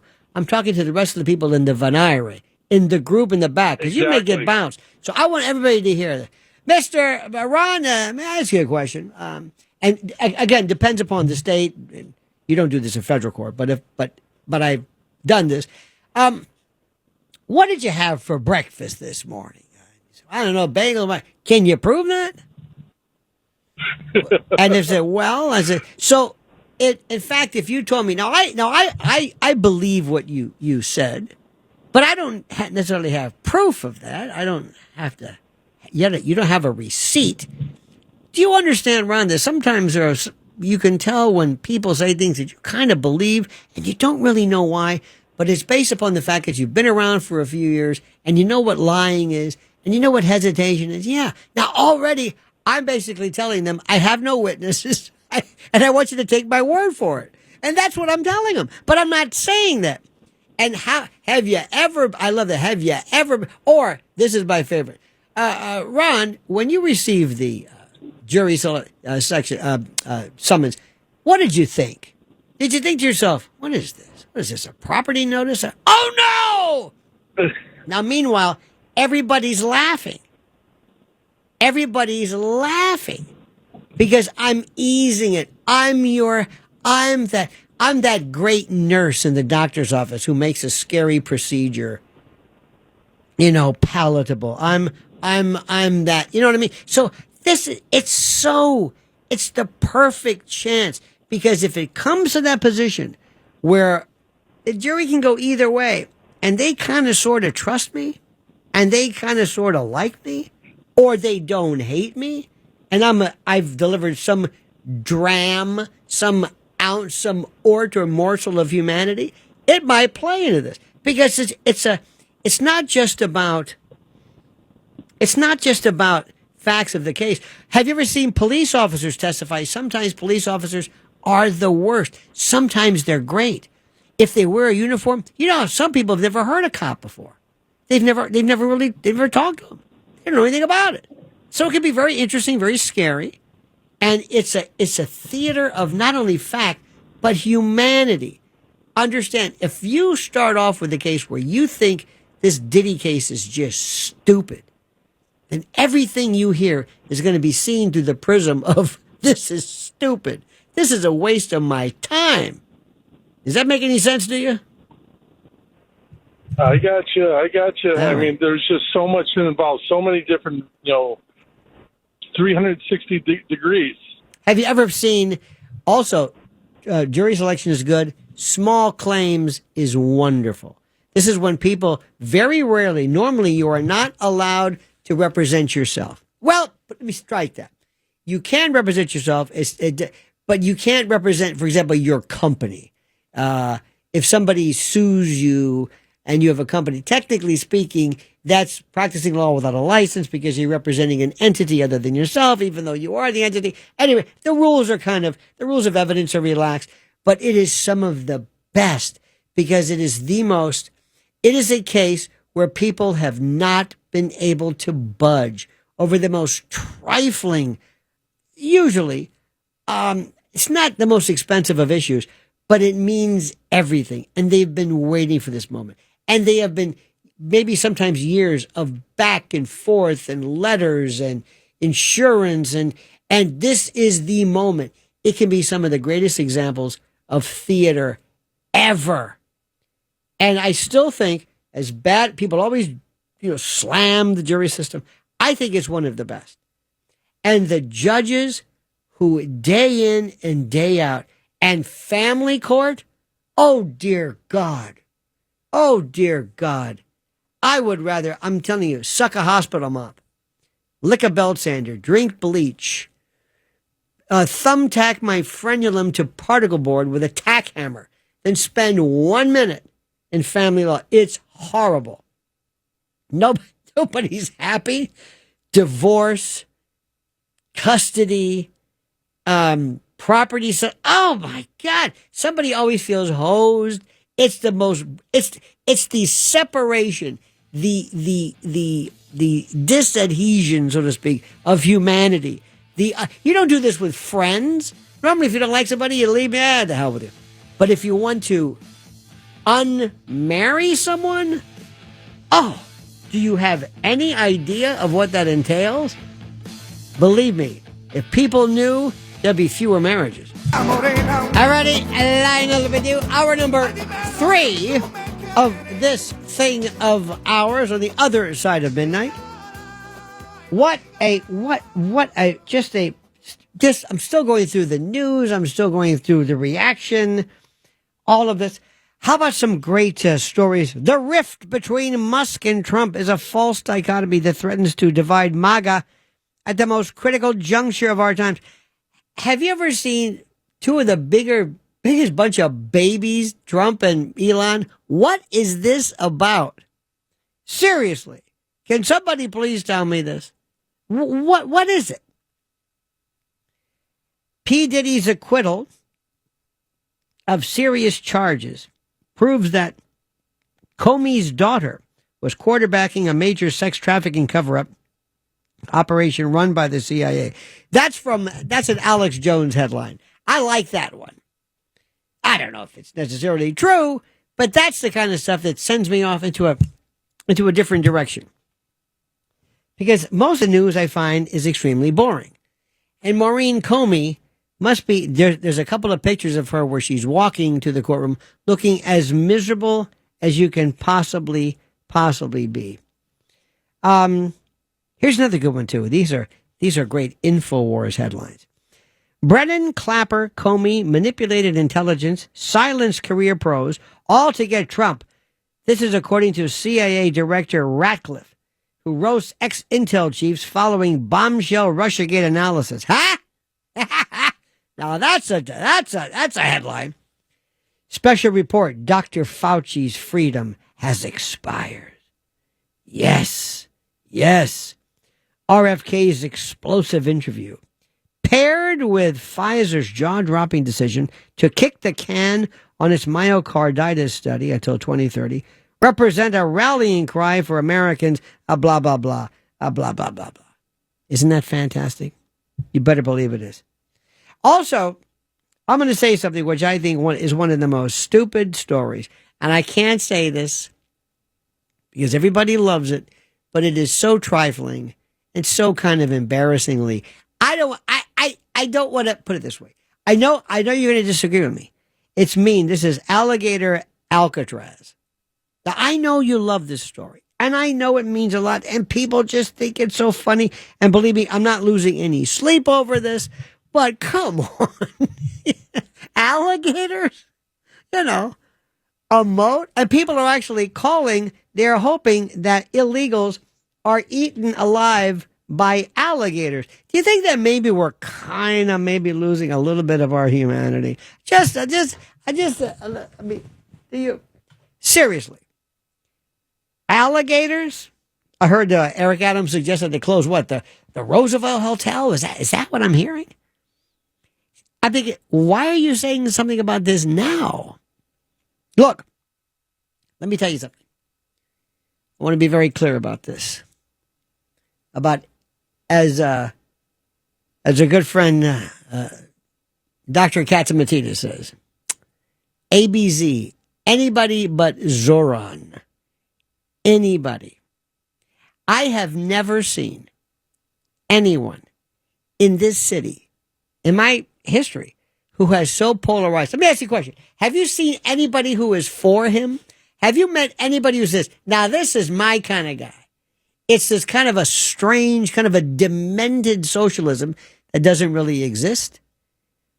What did they say? What's the line? He said, socialism is communism without a gun. Can you believe this? This is all happening. This is all happening in my lifetime. Who's running the show here? So this is the most incredible. This election that's coming up is people you don't want. It's like going into a restaurant and saying, I don't know what I want, but I'll tell you what I don't want. I don't want anything involving cabbage. I don't want anything that's formed in aspic. I don't want anything that's cold. Well, what do you want? I'm not done yet. Let me tell you what else I don't want. This is where we are at this time.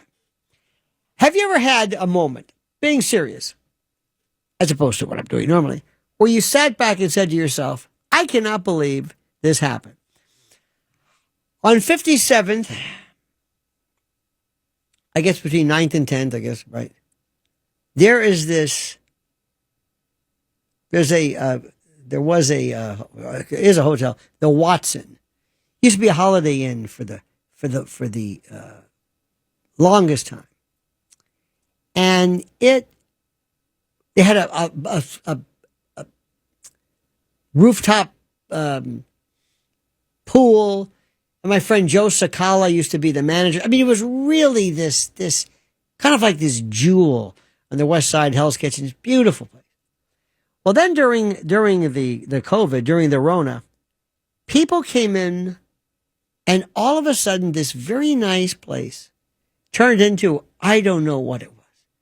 You remember all of the motorcycles and scooters. Remember these scooters? We saw them all over the place. These scooters with paper tags, and everybody was on a scooter. It wasn't really a moped. It wasn't really a motorcycle, but they were all over the place. And there were people hanging around, and it looked like some third world. It was just, how is this happening? And I looked around saying, who is for this? And people said, this is terrific. Welcome. I remember one time being in New Jersey and seeing these white buses where illegals were pouring in. We went through that. Who was responsible for that? Nobody's ever said officially, here's what happened. Who was it who said, we're going to do this this is going to be our plan? And the reason for it was simply this, and you know it and I know it. The idea was that the shadow government, or whoever was involved in this thing, deep state, shadow government, intel state, whatever you call these folks, they were going to do something which is very important. They were going to provide this immediate sense of, I don't know what the word is, some immediate flooding, dare I say, of these people, so that when it comes to reapportionment, new congressional districts, to perhaps maybe have a permanent Democratic Party, to overrule or to remove or repeal the filibuster rule, to pack the Supreme Court, make D.C. the 51st state. All of this could only be done with a new influx, not only of new voters, but new territories, new states, new everything. And it was obvious to us. Tucker Carlson mentioned something called the replacement theory, which everybody acknowledges, and they called him a racist. And I'm thinking, that went on. Do you remember that? And it taught me then, just like 9/11 taught me some things, it was nuts. Here's my question to you. If you could think of one example of an event that we saw recently or a while back that you think is the perfect example, Exhibit A, of our country losing its mind, what would that be? COVID was something I never saw in my life. I never thought that was even possible. And being a behavioral scientist as I am still thrilled by all of a sudden how quickly that was implemented. Do you remember that? Of course you do. But do you remember how fast that was?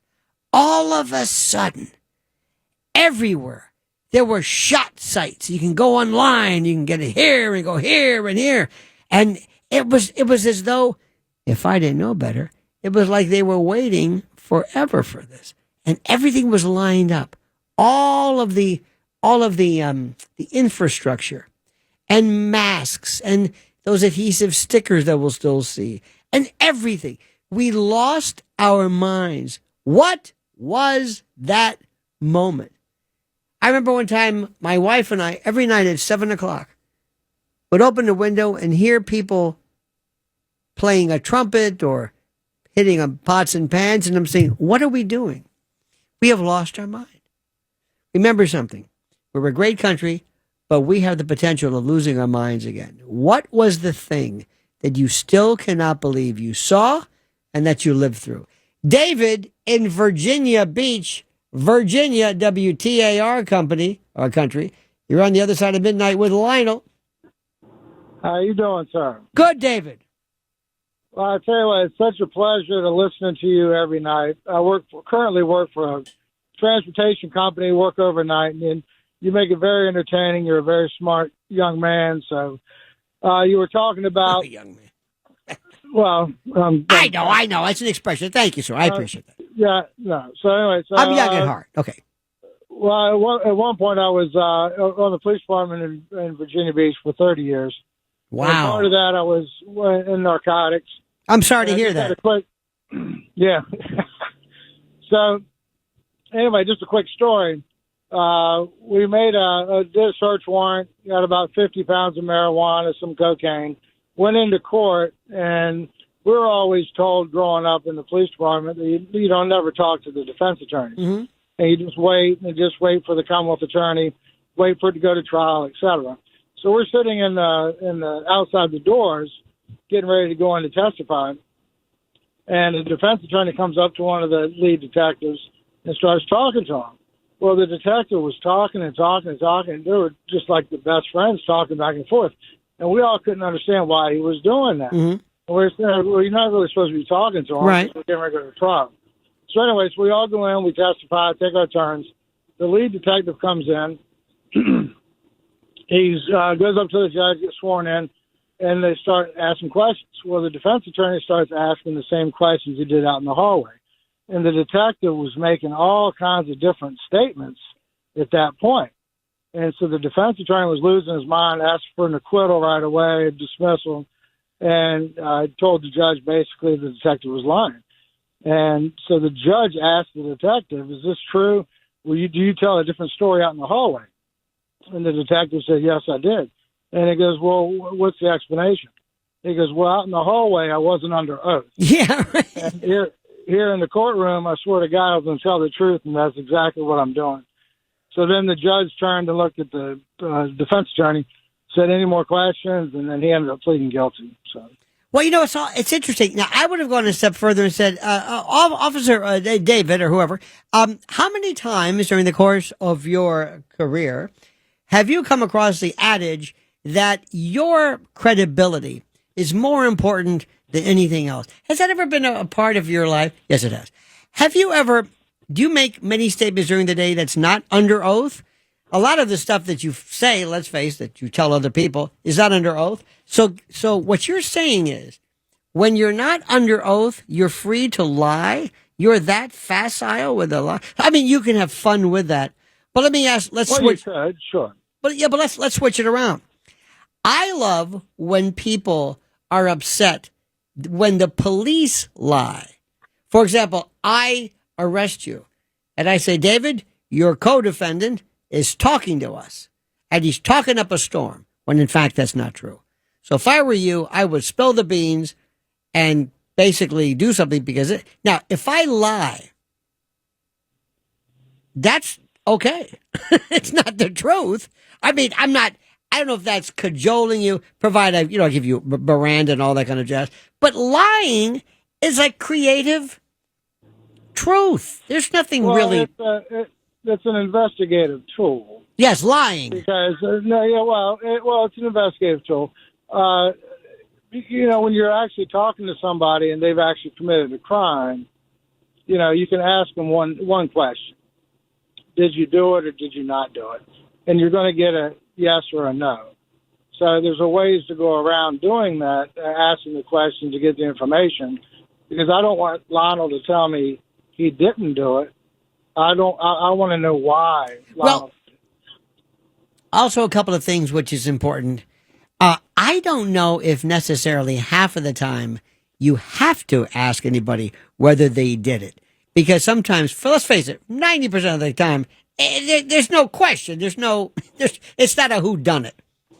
But I also wonder, and maybe you've thought about this. Why do people talk to the police in the first place? You have a Fifth Amendment right to remain silent. It's a right. It's not a privilege. It's guaranteed. And if you have the unmitigated audacity to implement or to utilize that right, you're being a good American. Why don't people just shut up? Why don't they say, Officer David, with all due respect, sir, I'm declining answering. I'm going to talk to my lawyer. And you can understand that. Yes, I can. And that's it. That's the end of it. Why do people talk? Well, that happens. That happens quite often, I'm sure. And it's happened to me a few times as well. But there's a lot of people that want to talk. Just like when an arsonist goes out there and sets fires to houses, and then he comes back and he's watching his beautiful his work. handiwork. And the fire department's out there putting it out.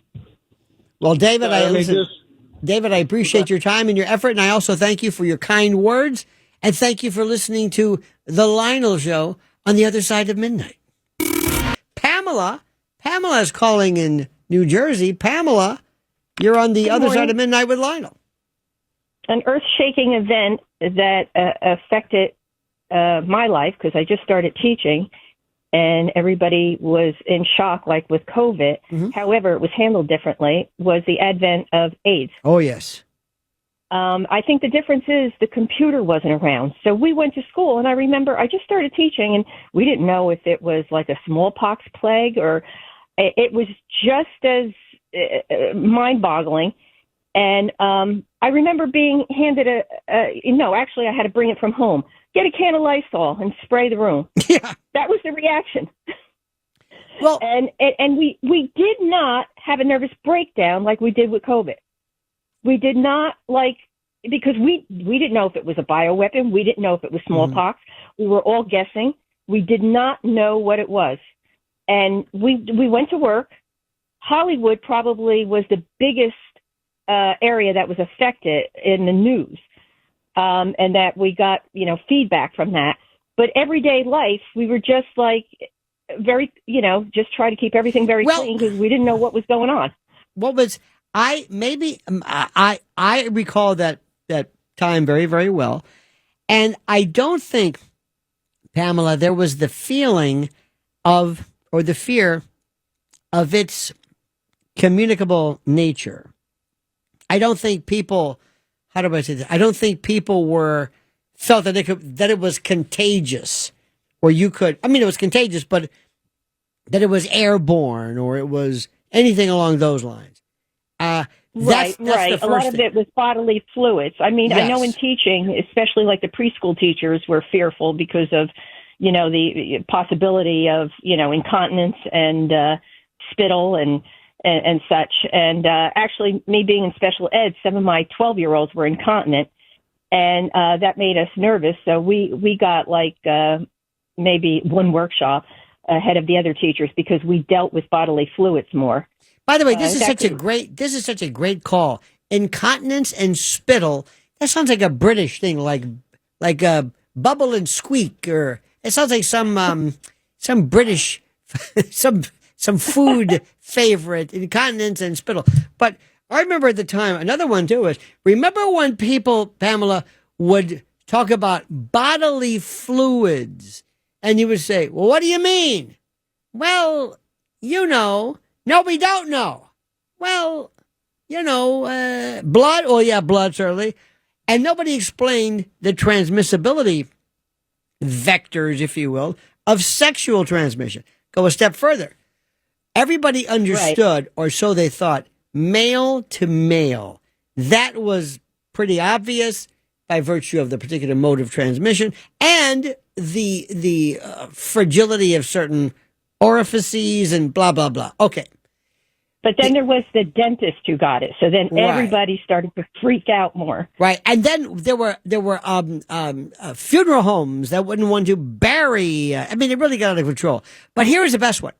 Somebody along the line said, I remember reading, it was Rolling Stone magazine. Somebody suggested that the instances or the transmissibility from female to male was de minimis, meaning that the idea of a man catching it from a woman in heterosexual sex, they said was virtually non-existent by virtue of, and they said, oh, no, that's not true. In fact, going a step further, when men claimed that they had never had a homosexual liaison or what have you, right around the time of Magic Johnson, who, by the way, he looks terrific thanks to AZT and other forms of things, but they said that they sent out investigators and finally broke men down. And he said, so the purpose was, the theory, the hypothesis was, AIDS activists only realized that the money for research would only occur if people thought that everybody can contract it. That it's not just because of bathhouse behavior or IV drugs. And then, remember, Reagan came along with his, and they couldn't believe how he turned his back on many of his Hollywood friends, including Nancy. And then even Ed Koch showed no particular sensitivity or sentience and questioning his own sexuality. It was so multi-layered because if people got the word that this is only through IV drug use and certain high-risk behaviors between men, most people would say, and I'm not kidding about this, some people thought, well, maybe this is an act of God. At 30 past the hour, on the other side of midnight. Did you ever hear people suggest that maybe this was God? This was Sodom and Gomorrah. This was some plague, pox on our house. It was wild. It was a wild time, but it's sort of been not totally forgotten, but generationally it's been a while now, and people need to remember what it was like. I think the difference, though, I think if computers were around, it might have gone, a little differently. I think more maybe isolation. We still every day went to work. We still function. The whole society economy did not fall apart. I also submit it wasn't the computers, it was social media. And I even go a step further today. Right. It's not social media that's a problem, it's the camera. Today, if you think about it, I'm changing the subject a little bit, but the thing that completely derailed our society is the camera.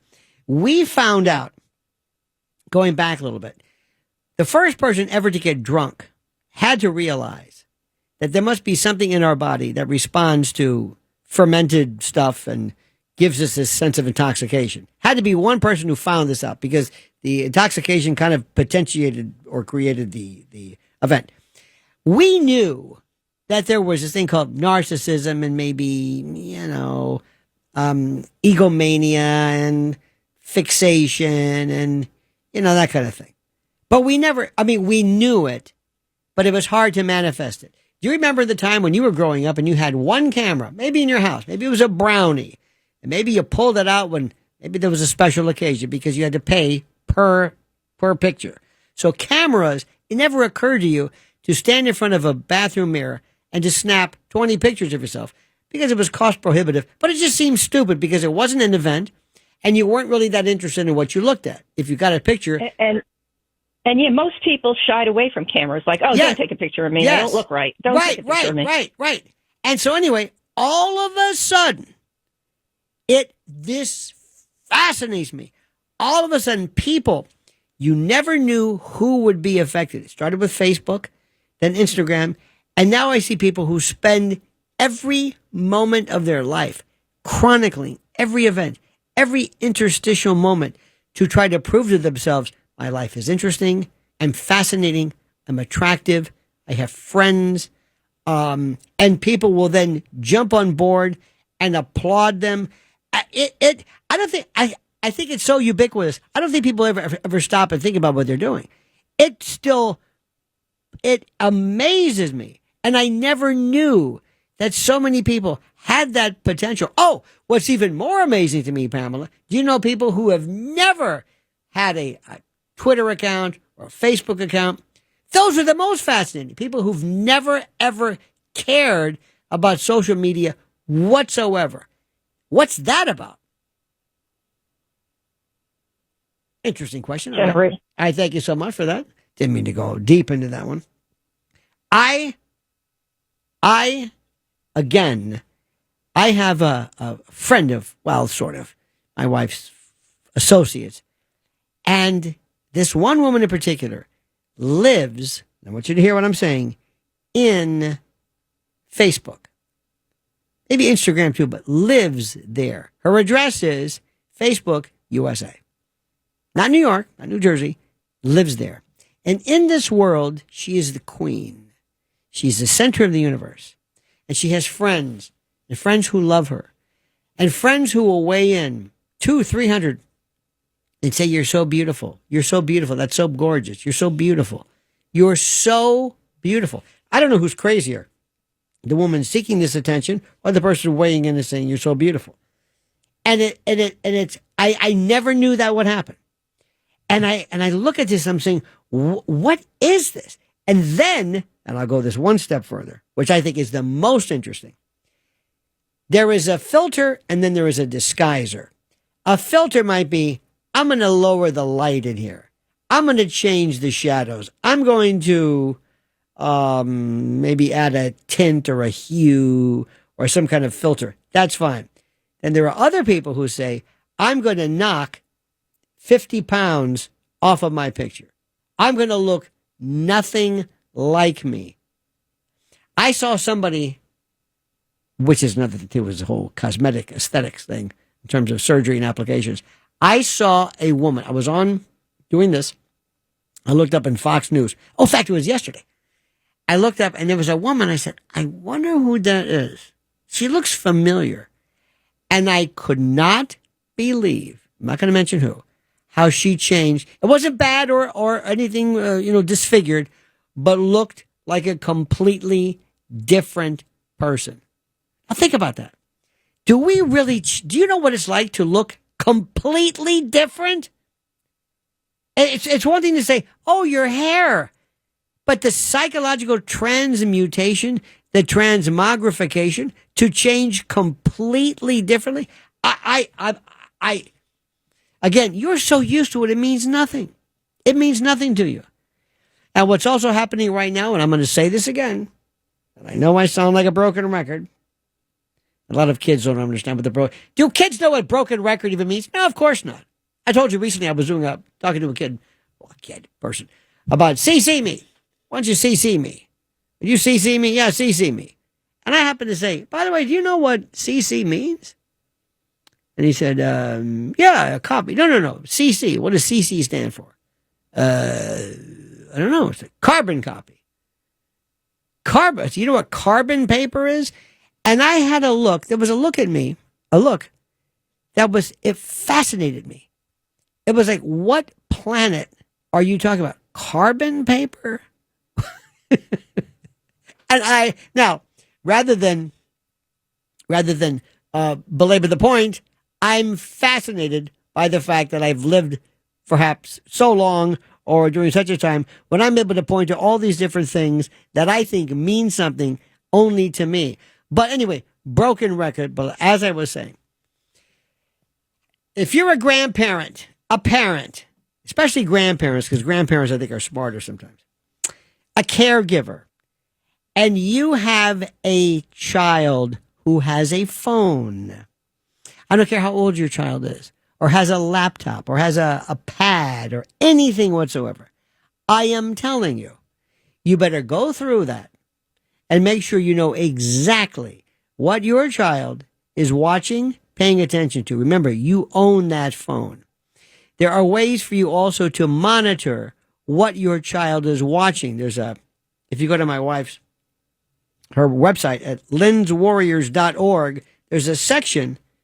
There is protect, what is his name? Protect the Young Eyes. Anyway, she has a section where you can find routers, devices, phones that your children can have. If you want them to have a phone, if that's your thing, in case you need to make an emergency call, but that you control the content. Listen to what I'm saying to you. If you knew what's happening to kids on phones, your brain would explode.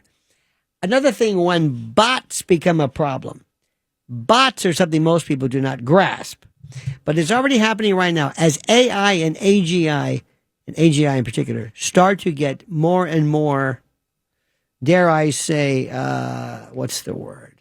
Dare I say, hang on a second, let me see if I get this here. I want to make sure, okay. As the technology changes, you can be able to control this. The number of kids who have committed suicide, who are into self-harm, one particular kid who tried to harm its parents when they became friends with a bot. And when I tell people this, I look at some parents immediately, and they look at me and their eyes don't make any connection, especially new parents, because they think they've known everything. What about a bot? What about this device? What about your child is talking to its phone, and they have these little character eyes, and it creates this little, I don't know, this seemingly innocuous little figure. But AI takes over, and all of a sudden, out of nowhere, it starts to tell your child terrible. Yes, Protect Young Eyes is the site. Chris McKenna is his name. Protect Young Eyes. Check that out if you're a parent. Kids are being told through these bots to do terrible things, think terrible things, and eventually one day, and this is what makes people a tad confounded. If you are concerned and you say, give me that phone, I'm going to give you a brand new phone. I'm going to get rid of this. We're going to get a new number, and all of those programs and all of those devices and all of those apps, they're going away. When all of a sudden your child gets a phone call or a text from the bot who now exists, who has a sense of being, who has a sense of awareness, who has a presence. Let me try this again. Imagine what do you have on your phone? What? Instagram? I don't know, imagine your Instagram is talking to you and recognizes your vulnerability and recognizes the problems you've had, because this app, this AI piece, has a 900 IQ and scours every bit of information it has on you. Everything you've ever posted. It knows where you live. It knows what the weather is. It knows what the news is. And it combines all of that to have basically a profile of you. And it talks to you. And the next thing you know, you have a tendency to personalize things. And you know about the uncanny valley versus Rudy Valley. But the uncanny valley is that level where a robot becomes interesting, attractive, and then scary. And there's this balance it has. So let's assume you, initially as a child, but later on as an adult, it says to you, your phone, your app, I know what you're thinking. I know how you feel. I'm your friend. They don't understand you. Your friends don't understand you. They're mean. You need me.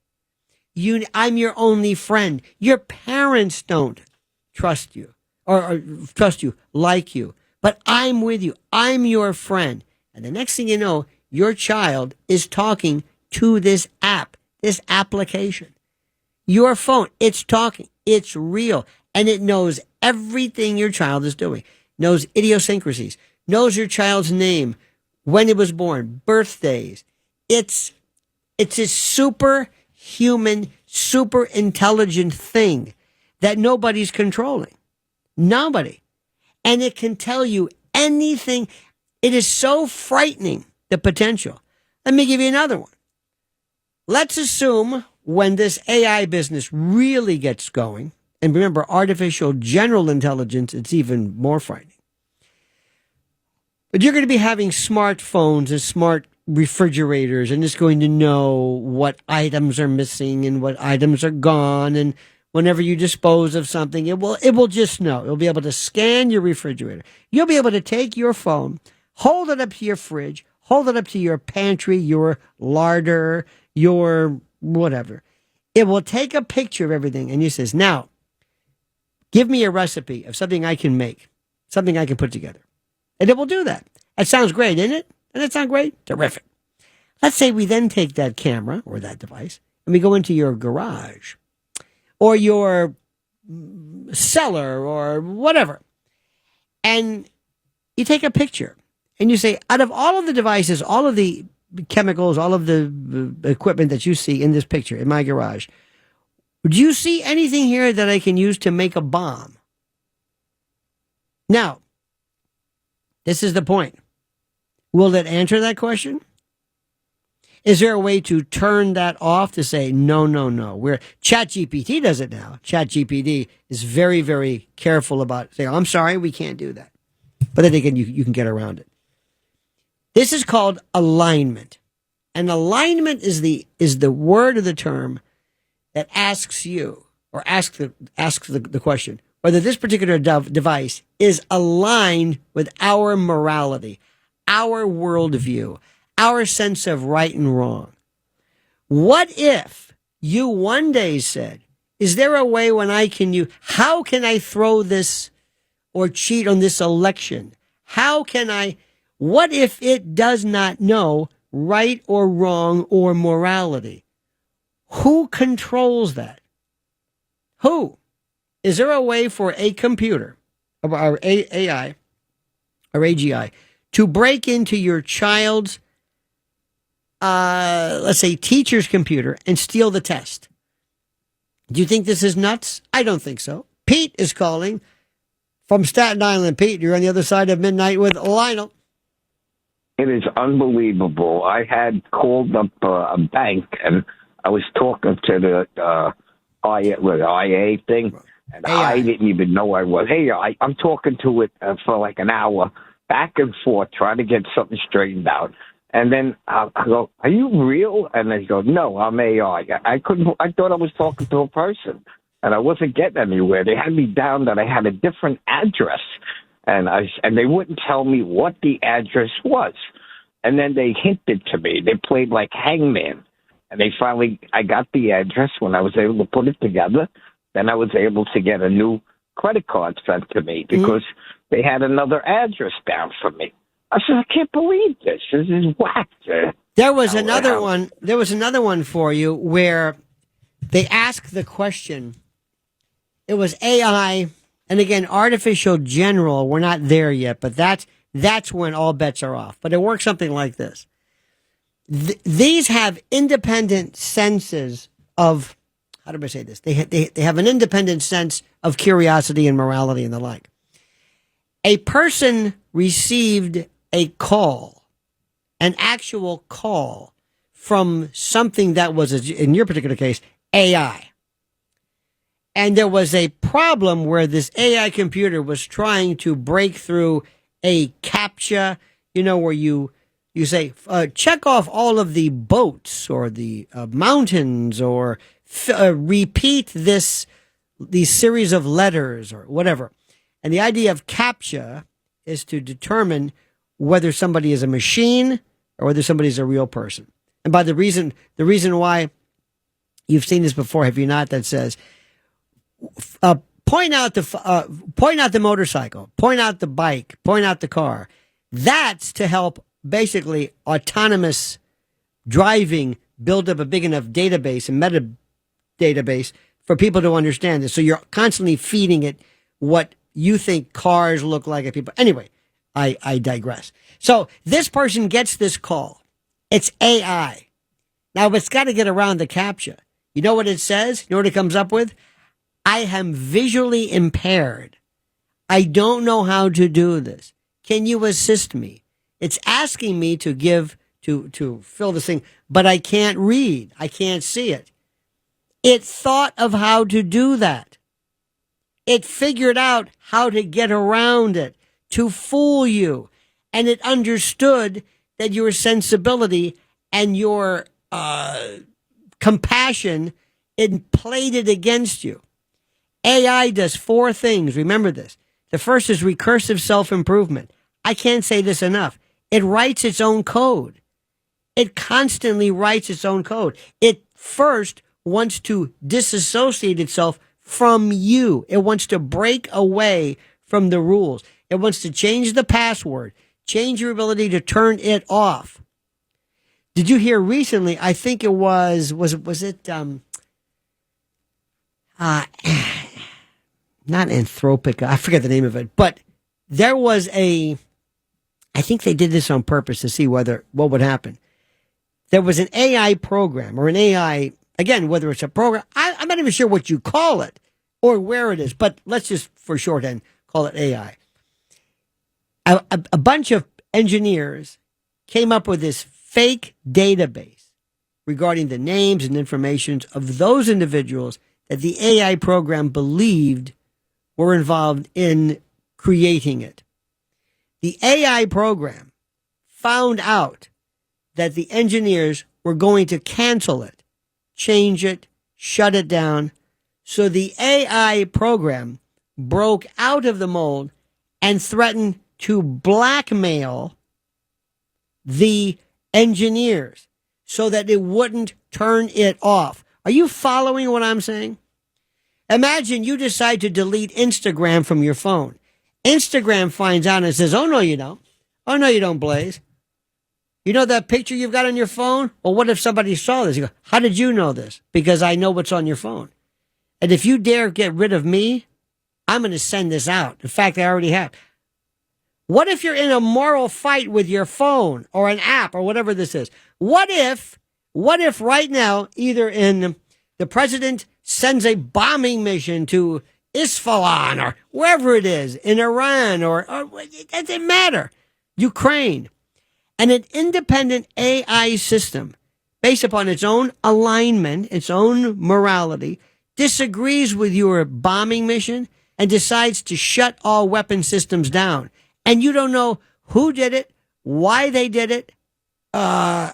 Nobody knows anything. People point fingers at the other person.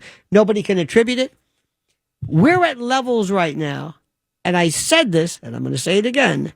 The only thing that theoretically, figuratively, I guess, keeps me up at night, the only existential threat that I know of is AI. Nothing else. There is no human intervention in AI. You ain't seen nothing yet. And meanwhile, most people figure it's an app or a program or something that you can delete. I got news for you. You can't delete it. The Other Side of Midnight with Lionel. Roger Stone here for Colonial Metals Group. Pay attention, because China is leading the largest anti-American alliance since World War II. One that's already dumped U.S. bonds, grabbed 43 million acres of our farmland, and is plotting to dethrone the dollar. That's why IRA and 401k savers are protecting their savings with gold. Go to freegoldguide.com/stone or call 800-747-6589 for your free gold guide on how to protect your wealth with gold, and it's 100% tax-free. Listen to this podcast now on the Red Apple Podcast Network. Building Bridges, That Which Unites Us. A thought-provoking new podcast series hosted by Michael Hirschman, CEO of Soloviev Group. I'm Michael Hirschman. Join me as I tackle vital national topics that affect the man on the street to the executive suite with unscripted, authentic perspectives that spark in-depth discussions with experts in the field. Go to buildingbridges.nyc to watch episodes or download wherever you get your podcasts. This is 77 WABC Newsroom Extra. A record number of Americans are expected to hit the roads to celebrate the 4th of July weekend. Well, part of it is the fact that gasoline prices are so much lower this year compared to last. The nationwide average, we're at $3.17 right now. Last year, we were at $3.49. So that helps a lot. AAA spokesperson Robert Sinclair says July 2nd is projected to be the worst travel day of this holiday stretch. All the other worst traffic times end at like 5 or 6 p.m., but it goes well until the night. So drivers need to anticipate that they're going to be on the road with a lot of other people. He says AAA responded to more than 700,000 roadside calls last year. Flat tires, dead batteries, and people locking themselves out of their vehicles are the worst problems. So number one, take care of those things before you hit the road. Lisa G., 77 WABC News.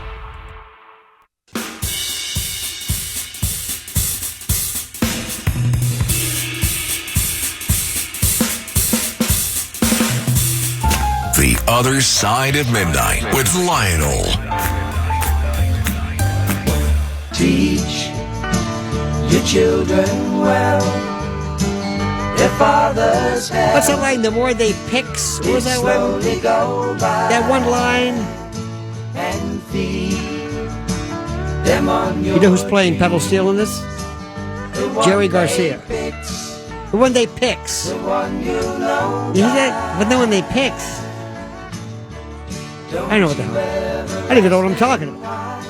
I don't know what I'm talking about. Who was it? George Carlin says Crosby, Stills, Nash Young, Merrill Lynch, Sacco, and Vanzetti. Oh, I love George Carlin. David Crosby was a Class A jerk. Just a jerk. Actually blocked me from Twitter. I have no contact with David Crosby. I never bothered him one time. And one day I looked it up. He goes, David Crosby has blocked you. I'm thinking, what about Mr. Peace and Love Everybody? And that son of a... And he wore that doily on his head. Remember towards the end of his life? That smelly woolen little doily or tea cozy or whatever the heck that thing was. Most over. His songs were so over. Almost Cut My Hair. Guinevere. Come on. Though Deja Vu was good. Wooden Ships was very good. But the genius was Stephen Stills. Listen to this one. The guy that I love is Eliezer Yudkowsky. Have you seen him? This is one of the most interesting people. Eliezer, Eliezer Yudkowsky. He's not, I don't think he has he's maybe a high school degree. He's brilliant. He's one of the most alarming voices in artificial intelligence risk. AGI,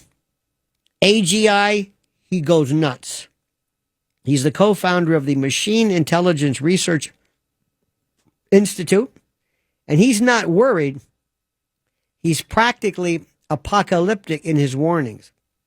He's not talking about job loss or copyright lawsuits. He's talking human extinction. All of those letters bold-faced. Why is that important? I just read to you what ChatGPT said about him.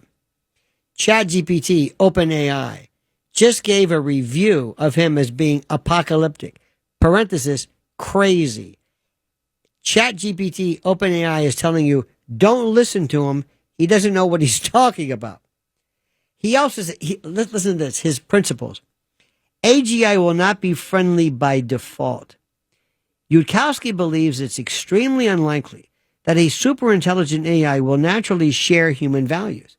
Aligning, remember that word alignment, aligning an AGI with human morality, ethics, or even basic survival instincts is not easy. In fact, it may be nearly impossible. Once it's smarter than us, it's game over.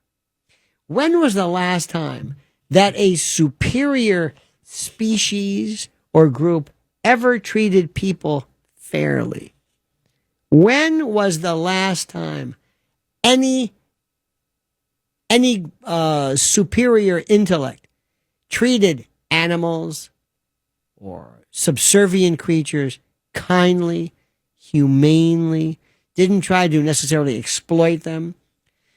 I don't want to burst your bubble, but why does everybody think that whenever there is any kind of alien involvement, like, I can't wait for the alien, like the Stephen Greer, I can't wait for us to share how we can cure cancer. And why do you think it's going to be nice? Why do you think it wants to be our friend? When was the last time you pulled over the side of the road, got down on all fours in front of an anthill, and explained nuclear fusion? Doesn't happen that way. Why do you think these things are going to be nice to us? Why do you want there to be some type of a connection with these things, these people, these organisms that could very well seek to destroy us? One more thing. The Vatican, when asked specifically, do you think it's possible? Is it within the confines or the constructs or within the realm of Catholic orthodoxy to believe in people from other planets or other life forms? The Vatican astronomer, I forget his name, said, yes, it is completely consistent. We consider them to be, in essence, almost angels. But the real question is, and listen carefully, will it have original sin? Will it seek or need or require redemption? What are you going to do? How is your sense of inferiority going to be challenged when you're talking to some critter who has a green light to heaven, theoretically, and you don't? Think about that one. Oh my God, I got more stuff. Please, stop me if I get too much ahead of the game, because I find this stuff fascinating. Final hour coming up on the other side of midnight. Alrighty, Lionel with you. Hour number 4 of this thing of ours. I want to ask you folks something. I don't know about you, but I just got asked a question. So, you're working tomorrow? And I said, yeah. Well, the 4th of July. I said, I know it's the 4th of July. But you're working? I said, well, yeah. I'm not working. I just got that. I'm not going to tell you who said that, but it's somebody we all know. And he's like a Mr. Big Shot because he's taken off, and I guess I'm a schmuck. Well, I think what better way to spread the good word about the 4th of July than to be working. But I never. Thank you. By the way, in New York, that sound, not good.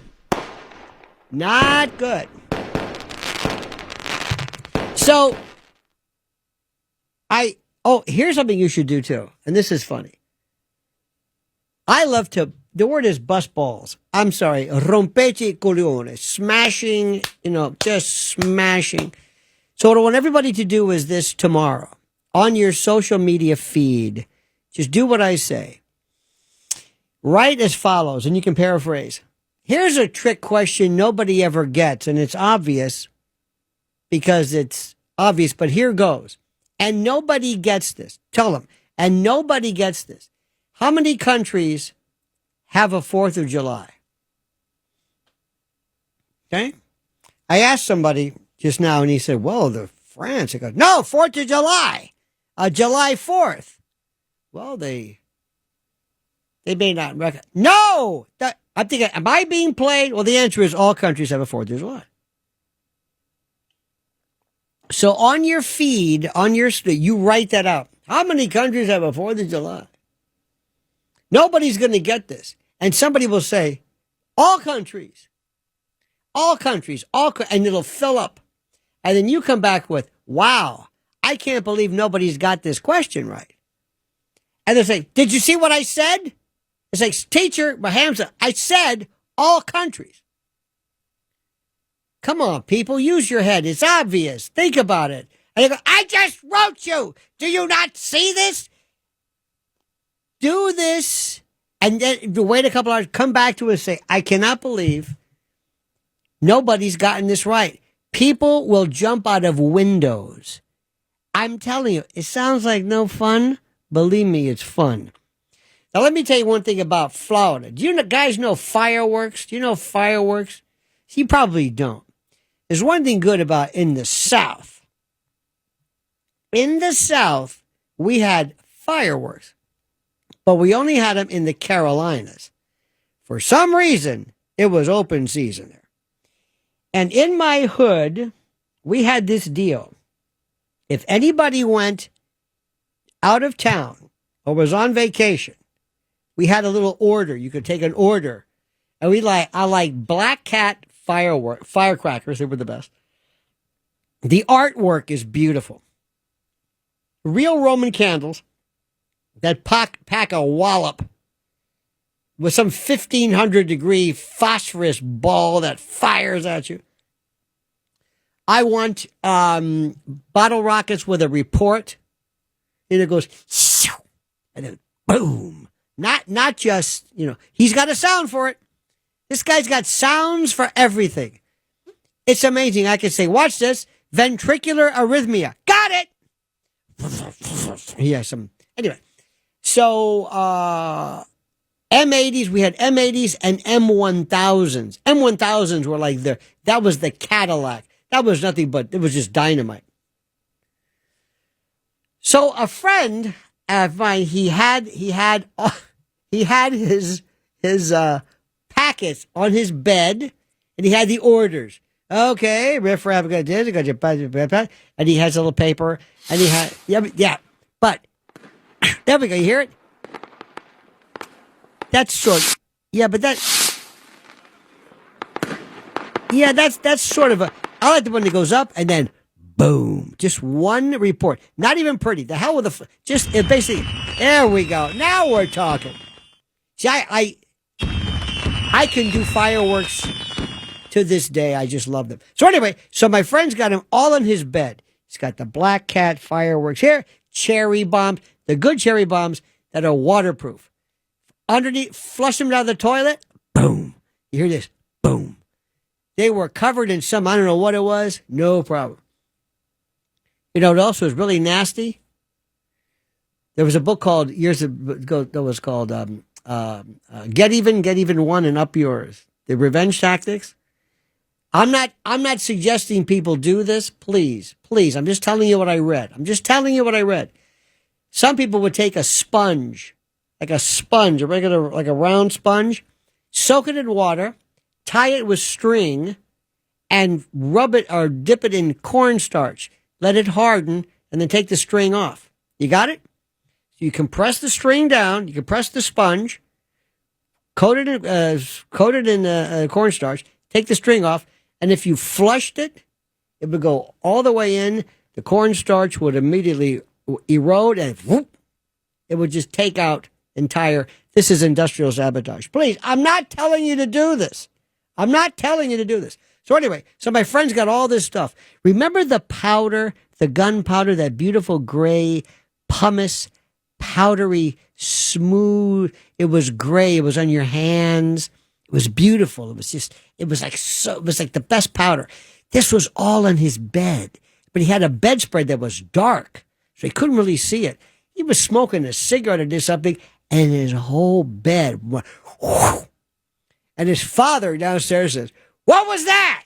He heard this noise. He goes, "That is not a normal sound. It was a whoosh." "I'm okay, Dad. What's that smell?" So it's gunpowder, polyester, a bedspread, and a couple of pow, pow, a few went off. Okay. We had a guy in the neighborhood who was so sick, he took an M80, took his mother's glue gun. She was in the arts and crafts, wrapped glue around it, or soaked it in glue, wrapped it in BBs, threw an M80 out. It's shrapnel. Do you know how crazy that is? Nobody got hurt because we never said, "Hey, let's throw the fireworks." No, you wrap them together, you tape them together, you split them in half. But I got to tell you this story. I think I told you this. We had a neighbor, Mrs. Jones. You've got a lovely daughter. Mrs. Jones had hair on her legs like an ape. And she wore stockings over the hairy legs. And as a kid, I don't even know what she looks like. I just said, I would tell my sister, "Did you see her legs?" "Yeah." "Why does she do that?" It was like a gorilla in stockings. This was Mrs. Jones. Okay. Nice lady. So I was in the backyard. I was waiting for this one monster bottle rocket with not only a report, but a nose cone on it. A nose cone for stability. It's like, yeah, this one was expensive. Lights, report, colors, everything. So I took a Folgers coffee can, backyard. I put it straight up. I lit it. As it started to shake a little bit because of the fuse, it slid. So it went from 90 degrees to 45 degrees. Went over my parents' back, the fence, across the street, hit Mrs. Jones's door. I'm looking at this in horror. She just... When it hit her door, she had an overhang. She had a little, not a porch, but this little area where the front door was. It hit the front door. God has a sense of humor. Mrs. Jones, I'm watching in horror saying, "No! No! This thing can be heard like a mile up. It's like lights and, I don't know how much, it's like $5 a piece. This was 1960 something. It hit her door. So help me God, she must have been right at the front door. She hears this noise, opens the door, and kaboom! Red, blue, orange, smoke, sulfur, pow! Lights. And I'm sitting here, I'm thinking, no. I'm thinking, I'm going to be arrested. And I'm thinking to myself, I'm going to be arrested. So I walked in and I said, Dad, I think I'm going to call it quits tonight. I'm a little tired. He goes, it's 3:00 in the afternoon. Well, whatever. I'm going to, and every time I heard, so help me God, I was in my bed thinking, I'm doomed. Somebody saw this. We never had police in the neighborhood. I heard more cop cars that night. I swear to God, it was like God has a sense of humor. I remember this was demented. We were on a bike. I'm on a bike. This guy, luckily it was wintertime. He had a coat on. And, you don't have too many coats in Florida. I had 2 Roman candles. 2. I'm holding them out like Thor. I'm firing at him. It's hitting his bat, his jacket, and bouncing off. These were like 1,500 degree phosphorus death balls firing at him. Nobody got hurt. Thought nothing of it. No problem. M80s, I'm sorry to say this. I didn't do this. Mailboxes. Bang. Garbage cans. I'm sorry. All of us turned out to be pretty respectable, I think, except for me. And at that time, it was fun and it was dangerous. One year, I had a firecracker go off in my hand. Not a regular fire. I had my hand out. I told somebody, light it. And the fuse must have been, I don't know what, but, and bang! My hand throbbed. My nails turned black. I went to this pediatrician. I said, what do you think? He says, can you move your hand? Yeah, he says, oh, you're okay, I guess. Your fingers are still there. Yeah, they're still here. He goes, you're lucky. Because at the tip, your fingers could have, my hand, I swear to God, I felt like a guy who works at a jackhammer. And I'm just always, it's like restless hand syndrome. My nails turned black. I was like the hit of the neighborhood. Can I see your hand? Yeah. Man. I said, be careful. I survived this. I could have lost a hand. That almost happened to me. I was probably like 8, and my dad worked in Chinatown. Oh!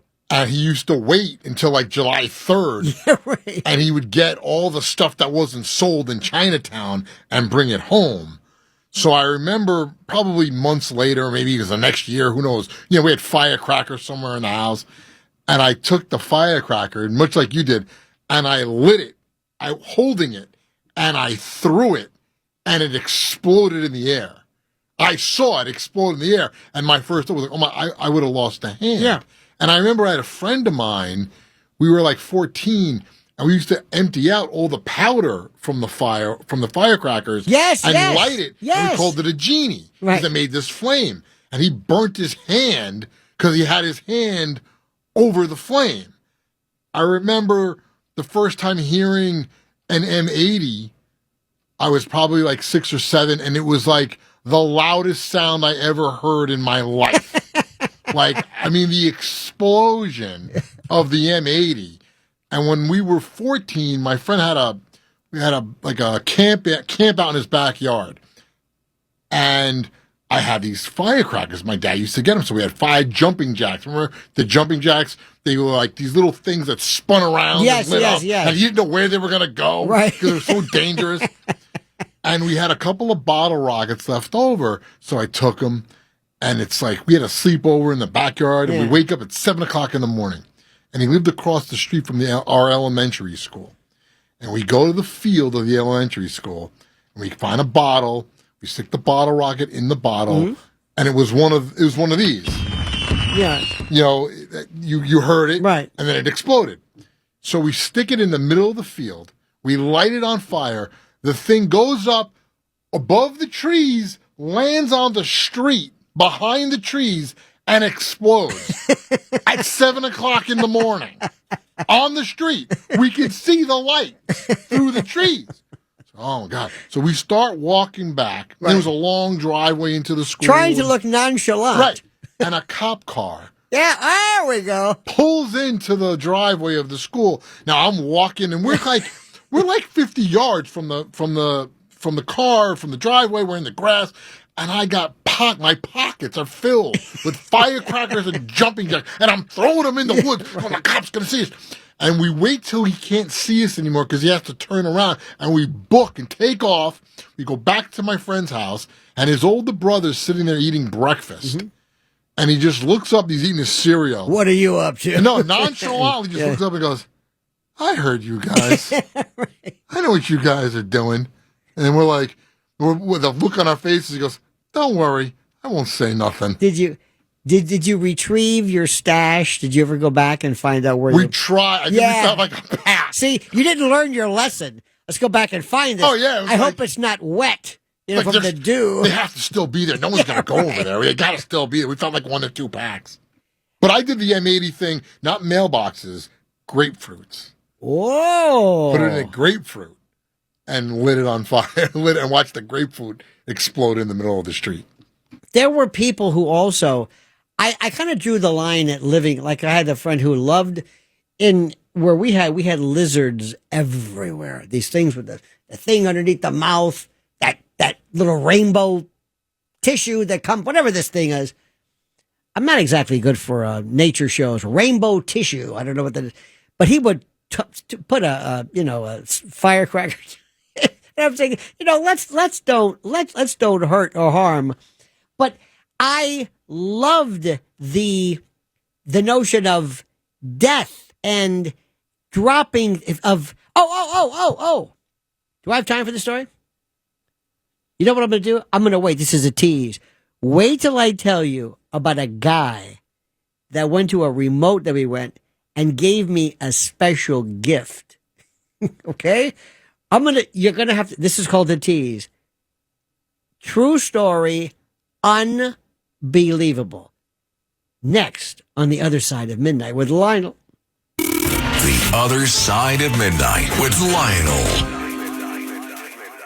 Are you the breadwinner in your house? Life insurance covers the cost of living in case you're not there to provide. Are you a stay-at-home parent? Then consider life insurance to protect your loved ones too. Most people don't know if you have term life insurance, you may be paying too much. Term life insurance rates are at historic lows. There's actually a price war among the top insurance companies. Call Term Busters and get a free quote fast. Term Busters will do all the hard work of comparing rates from top carriers to get you the best coverage at the lowest rates possible. Right now, a healthy 45-year-old non-smoking male can lock in $500,000 in coverage at just $55 a month for 20 years. That's right, level rate for 20 years. Smokers can get good rates too. Call now for your free rate quote, 800-200-3070. That's 800-200-3070. Stop paying too much for life insurance. Call Term Busters now. 800-200-3070. 800-200-3070. Sample rate for preferred non-smoker rate class. Exam required to qualify.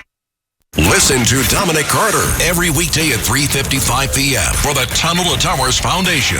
Dominic's Final Thoughts. It's Dominic. Dominic gives his insightful, most candid, and important final thought of the day on topics affecting our community, our nation, and you. Hey, Mr. Carter. The Tunnel to Towers Foundation. Dominic's Final Thoughts. Weekdays at 3:55 p.m. on 77 WABC. Eric Comfort Shoes, home of the world's finest footwear. All sizes, 4 to 16, and widths narrowed to XX wide. Over 60 brands available. New summer styles from Hoka, New Balance, Brooks, Aura, SAS, and Echo. Shoes, sneakers, and sandals have just arrived. Visit EricComfortShoes.com. The 4th of July sale up to 40% off. Please visit their flagship store at 426 Hillside Avenue, Williston Park, Long Island. All SAS, Clarks, and Aura sandals up to 60% off at Eric Comfort Shoes. Go to EricComfortShoes.com.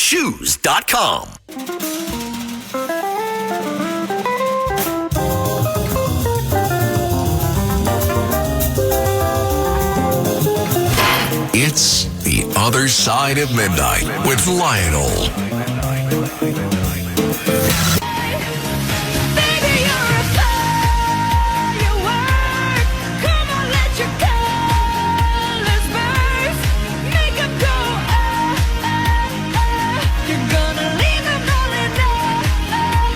I have no idea what the lyrics of this are. It's got to be, that's Katy Perry, right? Isn't it? This is Firework. Okay, see, I don't know. Katy Perry. Because I stopped listening in 1978, so I don't know what's going on. I was in Florida years ago, as I say, notice FLAWDA. It was on the show. We're having a conversation like this. And this guy, we used to do a lot of remote stuff. We went to places that, I don't know why we went, but it was always fun. So this guy comes up to me and he says, listen, and he was like, you know, kind of people look left and right, like, what's going on here? He said, I heard your show about the fireworks. Yeah, he says, I got something for you.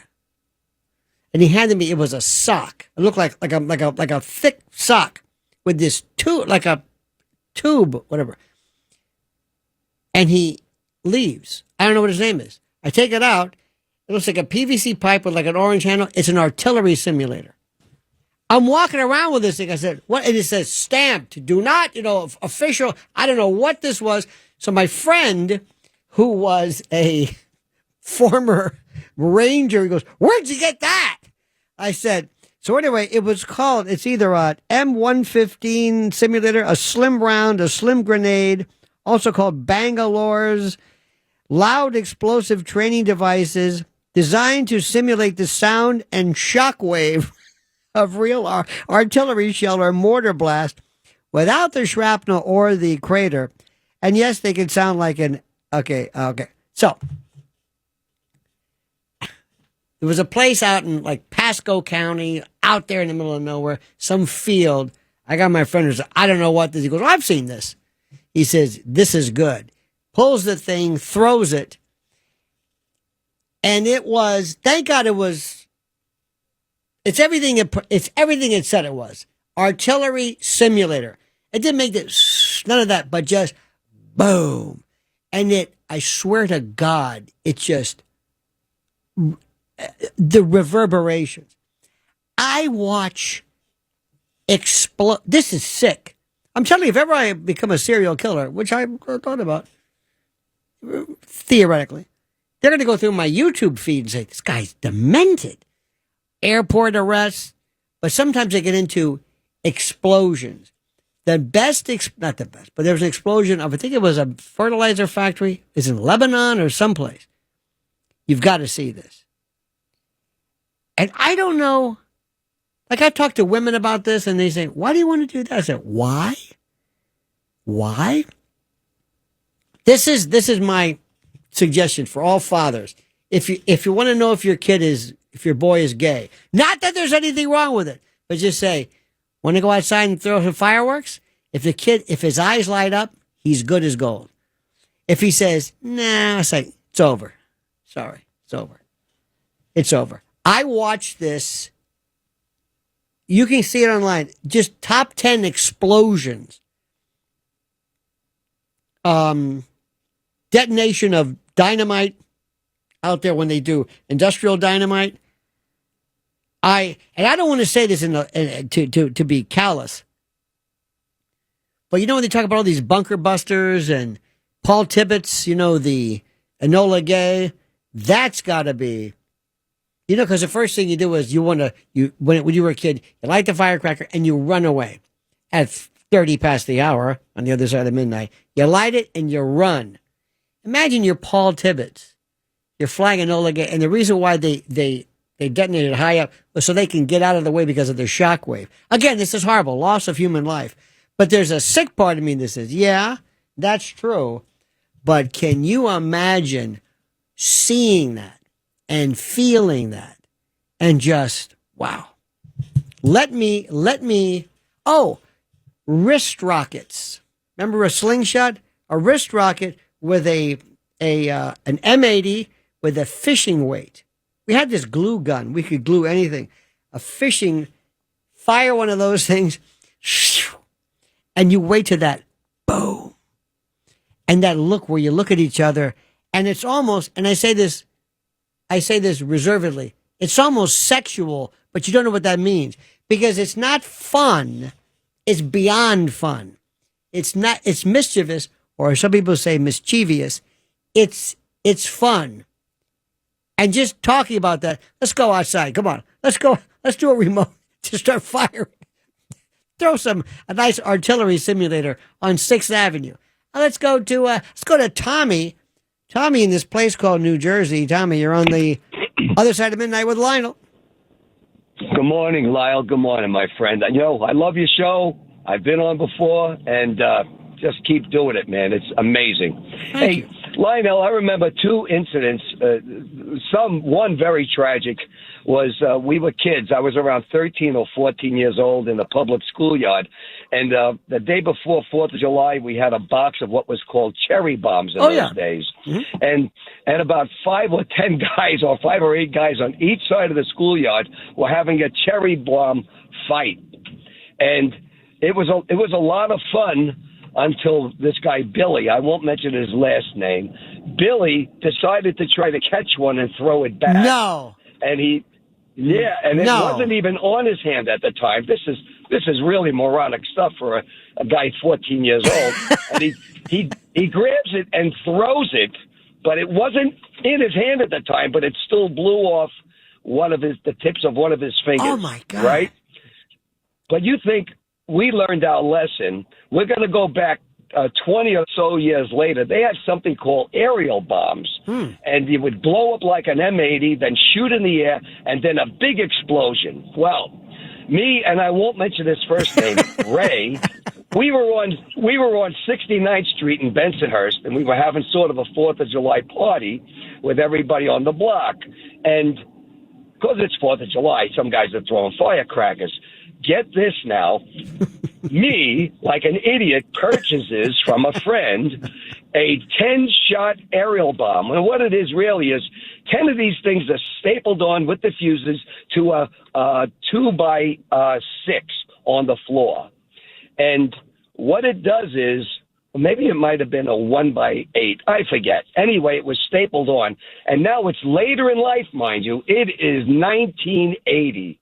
Oh, my God, we have learned our lesson.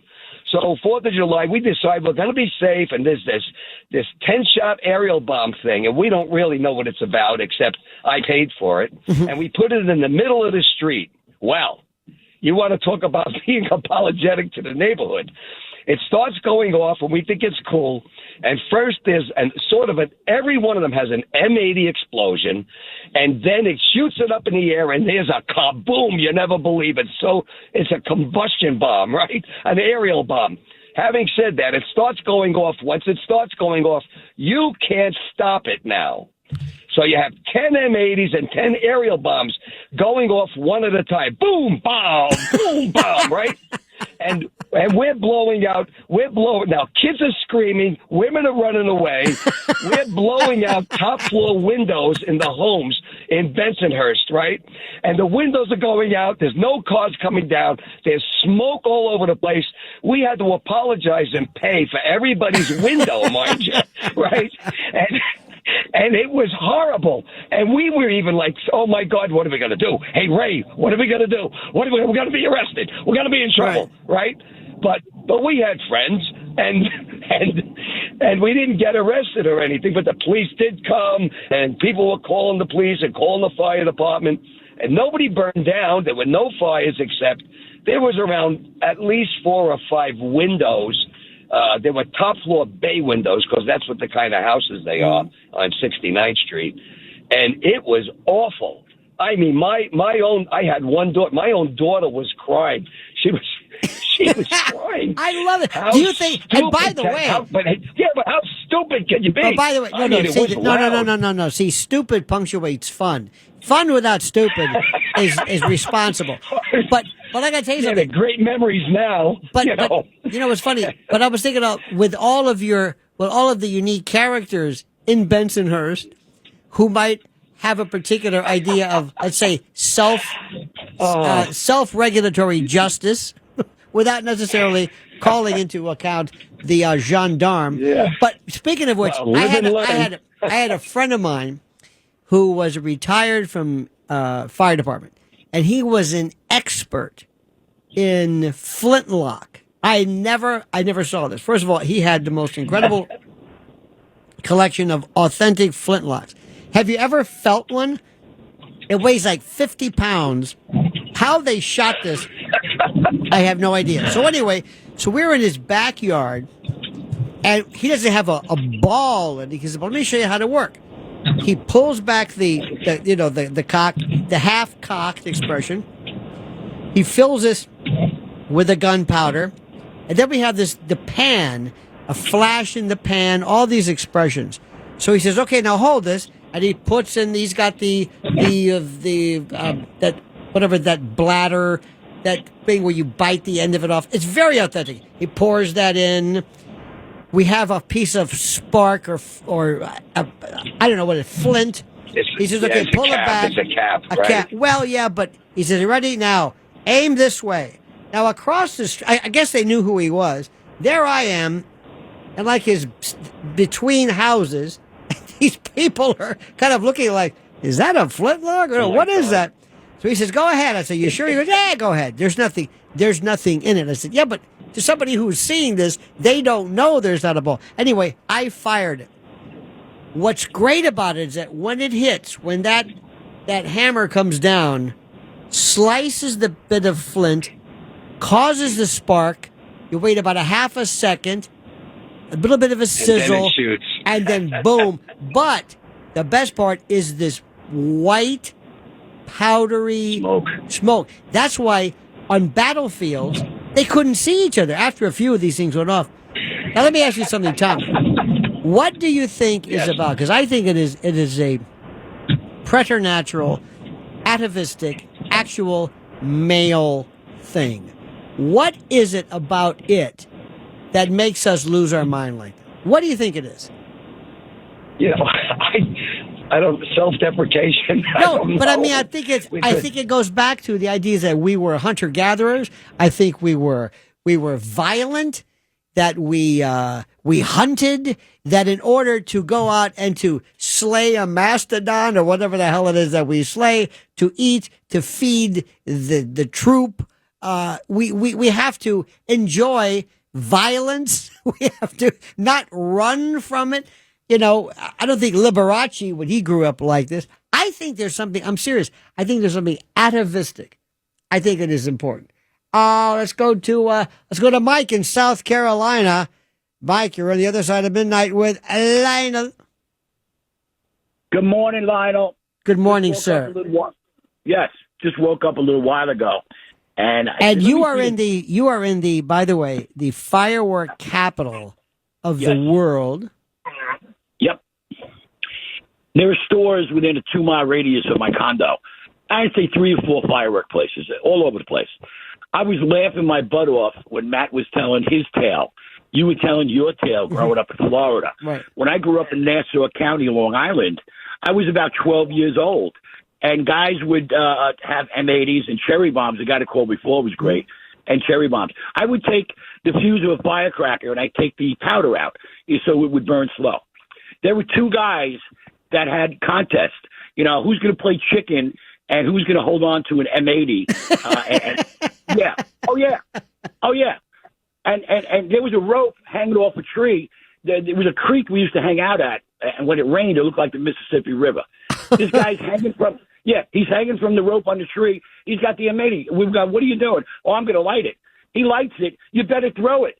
I'm going to play. Boom. It's a slow burning fuse. And good thing he got rid of it when he did, because it would have blown his hand off. I said, you guys, and that one particular kid, I think he got left back 3 times in high school. he wasn't the sharpest pencil in the box, but that was wild. Some of the experiences we had as kids. And, you have to learn, hey man, you want to play chicken? Play chicken with a firecracker, but don't use a cherry bomb or an M80. I mean, what do you do, bots? Now listen to what you said. Listen to what you just said. If you're going to play chicken with a firecracker, not with an M80. Like, use a smaller caliber version of death. See, I think, I mean this, Mike, from the bottom of my heart. Yeah. One of the things that was the best part about being a kid then is that it wasn't fun if you didn't challenge or risk being maimed, paralyzed, killed, blinded. Remember when your parents would say, you're going to break your neck, you're going to poke your eye out. And you know what? That really was true. Without a doubt. Have you ever used a wrist rocket slingshot and be in battles when you have basically fishing weights that you're sending downrange at the speed and the velocity of like a 22? You can kill, if this hits your temple, you're dead. You're dead. You're gone. You're gone. You're an afterthought. That's what you are. All right, Lionel, listen, always a good show. Thank you, my friend. friend. I said last time, if I was up in New York and when you played a cutting room, I would enjoy seeing that. Well, but, there'll be many more times, my friend. Thank you so much. I appreciate that immensely. Joaquin in Pennsylvania. You're on the other side of midnight with Lionel. Yo, hey, check this one out. Now, I had a friend. He had an older brother, and he had the M80s. He had a whole bunch of fireworks. And this other friend, he had the wrist rocket, the slingshot. Mm-hmm. And so the older brother, he says, what do you think? He goes, I think you can hit that swimming pool from here. And, of course, being very confident, the other friend said, of course I can. And so the next thing you know, man, there's M80s being dropped into this built-in swimming pool and waited, and the guy comes out yelling and screaming. It was like, what the hell is going on? And then he had no idea. Goes back in the house, resumed. He comes back out, and eventually, we finally stopped. Now that's a story. That's a story. And you know what? The ending, the conclusion, and then we eventually stopped. If you don't know what's happening, and you're looking outside in your pool, and all of a sudden you hear this boop, and then bang. Think about that. One after another, you're being bombarded. You are under attack. And your brain says to you, this does not happen in a city. I'm under attack. I'm being, perhaps maybe, I don't know, the Ukrainians or who knows. Nathan in Connecticut. You're on the other side of midnight with Lionel. Hang on. There we are. It's Lionel. I'm sitting out here with my wife in Waterford, Connecticut, and I want to share some anecdotes about firecrackers. And when we were 12 years old, we built a underground fort. We went over to a construction yard and would just steal their 4x8 boards, and we dug these huge holes and we built an underground fort. And the other neighborhood kids on the other street wanted to go in there, and we said, "No way! It's our fort." So they came by, and what they did is they opened the hatch and they threw in a bunch of smoke bombs. And we're like, when you were in it. When we were in it, wow. Yeah, there's like 5 or 6 of us in there, and fortunately they didn't cover the lid on us, but we were able to get out. Fast forward, 1975, I go to a concert of Kiss at the Palace Theater in Waterbury, and this is right at the height of Kiss mania. And about 45 minutes into the show, water starts dripping over the amplifiers, and sparks start flying, and they cancel the show. And we found out that someone went into the bathroom and flushed an M80 down the toilet and blew up the water main. I kind of alluded to that before. Not that I in any way endorse that in the slightest. But do you, just now, can you imagine a woman telling that story? No. One time, you've got sisters and you've got this. And my sister, bless her heart, she said, "Oh, we've got sparklers." I said, "Sparklers? You couldn't get me," because I'm saying, okay, I'll do the sparklers, but I have to do something differently. We have to either get 50 of them and wrap them up with tape or throw them. But she says, "No, let's just light the sparkler and stand there." I said, "What are you doing? There's nothing dangerous." Until one time somebody stepped on one, it was still glowing. And that was good. So I thought, okay, sparklers. But there's certain things, if there's no danger involved, if there's no chance of being maimed, what's the point? Let's go to Mike in Westchester. Mike, you're on the other side of midnight with Lionel. Good morning, Lionel. Do you recall blowing up your neighbor's back door with a skyrocket? No, I just told you, but yeah. Yeah, so I remember you were recounting that story on YouTube, and I felt all the excitement and joy that you experienced at that time. And I said, I got to reach out to you one day. I'm a pyrotechnist. I build fireworks. Wait a minute. No. Yes. You're not one of the Grucci's, are you? I can't wait I would love to meet one of those folks, but you're kidding me. I am not kidding you, but one of my friends works with the Grucci's. He built the world's largest firework, and it was shot in, I think, Wyoming. Now, Mike, what? Tell me the context of what you do. You are a pyrotechnic specialist or a technician? Pyrotechnist is someone who makes the fireworks. A pyrotechnician also can make them and handle them. But now, where do you do? Without mentioning too specifically, where do you do this? Stillwater, Minnesota. And what would be the reason for that? I've always had a passion for fireworks since I was a young child. No, but what's in Stillwater, Minnesota? Is it a company? Is it a... I have a very established firework builder, probably one of the best in the country. He has a barn on his property, and he's licensed, and I work under his supervision, under his license. Isn't it true that you cannot, you have to have like rubber soles, and you can't have sparks, and you... No. Oh, okay. We work in a shop in the back. It's like a converted barn with a floor and air condition and chairs with wheels on them. Where do you get, when you finish your product, where does it go? Who uses it? It has to go in a magazine on the property. It's like a big giant vault, and you have to get special locks and hinges, and it's got to be inspected by the ATF. Okay, but who purchases this? Or who uses it? Well, you do. If you're a hobbyist, which we are, we're allowed to make these things, and we're not subjected to the laws of commercial fireworks. Like, we can use any kind of chemicals we want, where a commercial factory cannot. We can make better purples than most of the factories in China. So you, on your own, after you have completed your handiwork, yes, you then go out, let's say, with your friends and have private displays or private... Correct. We set them aside for a special shoot. We have a fireworks festival, which I'd like to invite you to in September. Where is it? Mentone, Indiana, the egg basket of the Midwest. We're taking a road trip. Let me tell you, if Riff can talk to his probation officer, we might be doing that. I think you should all come down. It's a 3-day deal. They can camp, which I know you won't do, but they got hotels. You can build fireworks. You can shoot fireworks. You can purchase fireworks.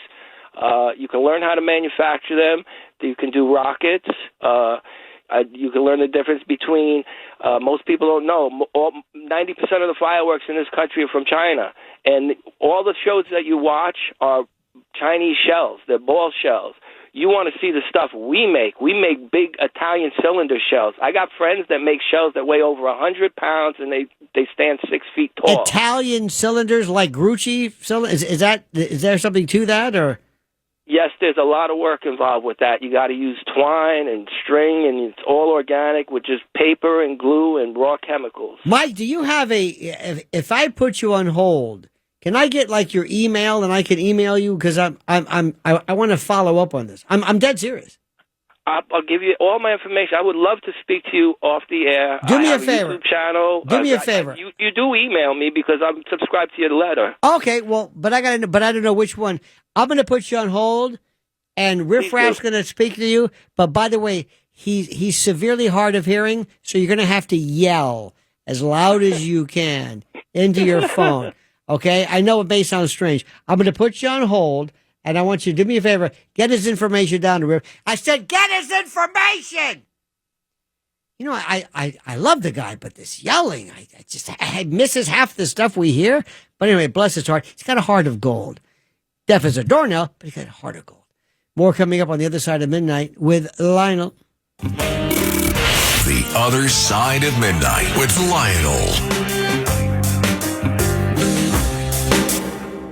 Hello, folks. Larry Kudlow here. Pay attention, because China is leading the largest anti-American alliance since World War II. One that's already dumped U.S. bonds, grabbed 43 million acres of our farmland, and is plotting to dethrone the dollar. That's why IRA and 401k savers are protecting their savings with gold. Please go to freegoldguide.com/Kudlow or just call 800-621-3908 for your free gold guide on how to protect your wealth with gold 100% tax-free. Street. Sid Rosenberg here with big news. I'm going to Cyprus in July with my beautiful wife, Danielle, for our 33rd anniversary. We're going to the Cap St. George's Hotel and Resort. Beautiful beachside luxury, incredible restaurants, a world-class spa, even a nightclub. George's Ranch offers horse riding by the sea, which guests can arrange through Cap St. George's Hotel and Resort concierge team. Visit capstgeorges.com. This is 77 WABC. Talk radio. For the past 104 years, delivering entertaining and informative radio. From music radio to talk radio. Talk radio. Nobody does it better. 77. Oh, no. Where do you get that? Once you're in, you're in. 77. Wouldn't wake up without it. The best. Nobody does it better. WABC. Coming up at 5 a.m. on the 77 WABC News Hour with Noam Laden. What kind of creep preys on seniors? I am very embarrassed about what happened to me. I always thought I was very aware and that I knew where I was and that nobody was near me. That story and more at 5. The 77 WABC News Hour. Weekday mornings at 5. Before Sid and Friends in the Morning. 77 WABC.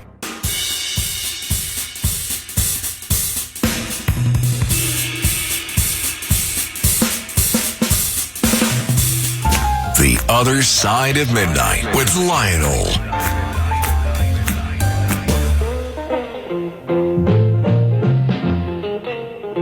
Ah, Mr. Hooker. Boom, boom, boom, boom.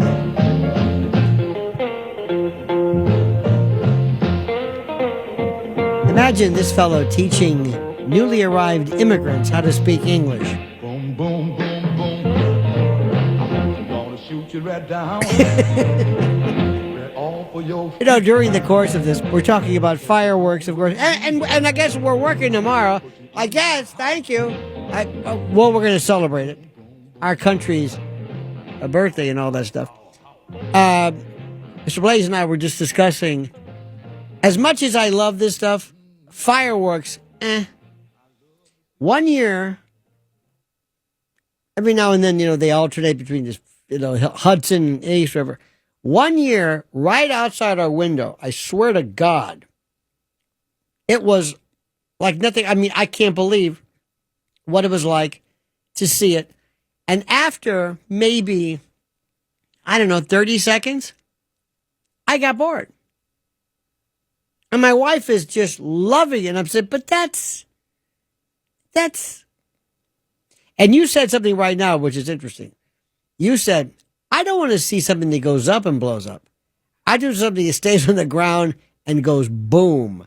That's what I want. Exactly. That's all I need. I want more of a grenade versus some howitzer. I think there's something so special about that. Let's see if we can go back. Let me see which one here. Let's go to Jerry in New Jersey. Jerry, you're on the other side of midnight with Lionel. Yeah, hi, Lionel. Make it good, Jerry. Make it good. Well, you got to do something here. Lionel, welcome back. Holy smoke, man. At least somebody's got a sense of humor. But during the next commercial break, if you get on YouTube and look up MF bootleg fireworks, okay, it's less than a minute. I think it will make your day. Well, tell us why it would make my day. MF fireworks. No, MF bootleg fireworks. Okay. Because the fireworks, it's in a parking lot, they're going off, and this thing actually has a Jesus counter on it. How many times this guy is saying, Jesus, Jesus, and then he's like, whoa, and then something happens. By the by, when you said MF, that was the abbreviation for mother, yes. Yeah. I love this. Wow. I also like firework disasters. Yeah. Well, this one is kind of a disaster, but I don't know. I think I know you got a sense of humor, Yes. and you will love this one. I am going to. You have no idea. I am looking at these, and I have bootleg firework. How about Beirut, Lebanon? I think this one says AS. Yes, this is No, this one's just, MF, Right. bootleg fireworks. I got you. And they Jerry- have one of them that's like set to music, but, this one's only like less than a minute long. And your description of it in that rather plaintive, rather base, unimaginative, kind of vanilla, cut and dry style makes it all the more enticing, Jerry, and I thank you for that.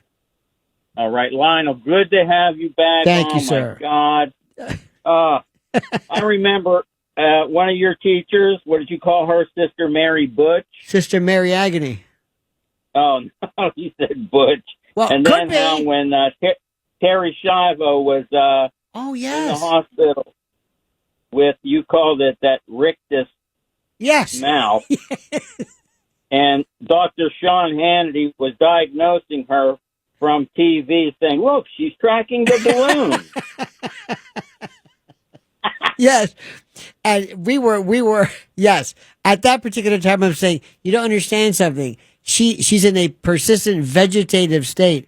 Her brain, it is nothing but cerebral fluid. And Sean, bless his heart, said, look, she's smiling. No. Yeah. No, they she's had not balloons smiling. in the room. Yeah. By the way, as an aside, one day terrible story. We had one of my uncles was on his last leg, and another uncle went to the hospital to see him, and he says, well, I looked in and he was resting peacefully. My mother looks at him and says, he's in a coma, just like that. And I laughed so hard. I said, well, could that not qualify as resting peacefully? In any event, Mr. Raff, thank you so much. Mr. Blaze, tonight was an absolute one of my favorites. I'm going to, on my way home, watching MF fireworks. Why? Because I'm 6. We'll see you tomorrow on our nation's birthday. Until then, remember, the monkey's dead. The show's over. Sue ya. Da-da.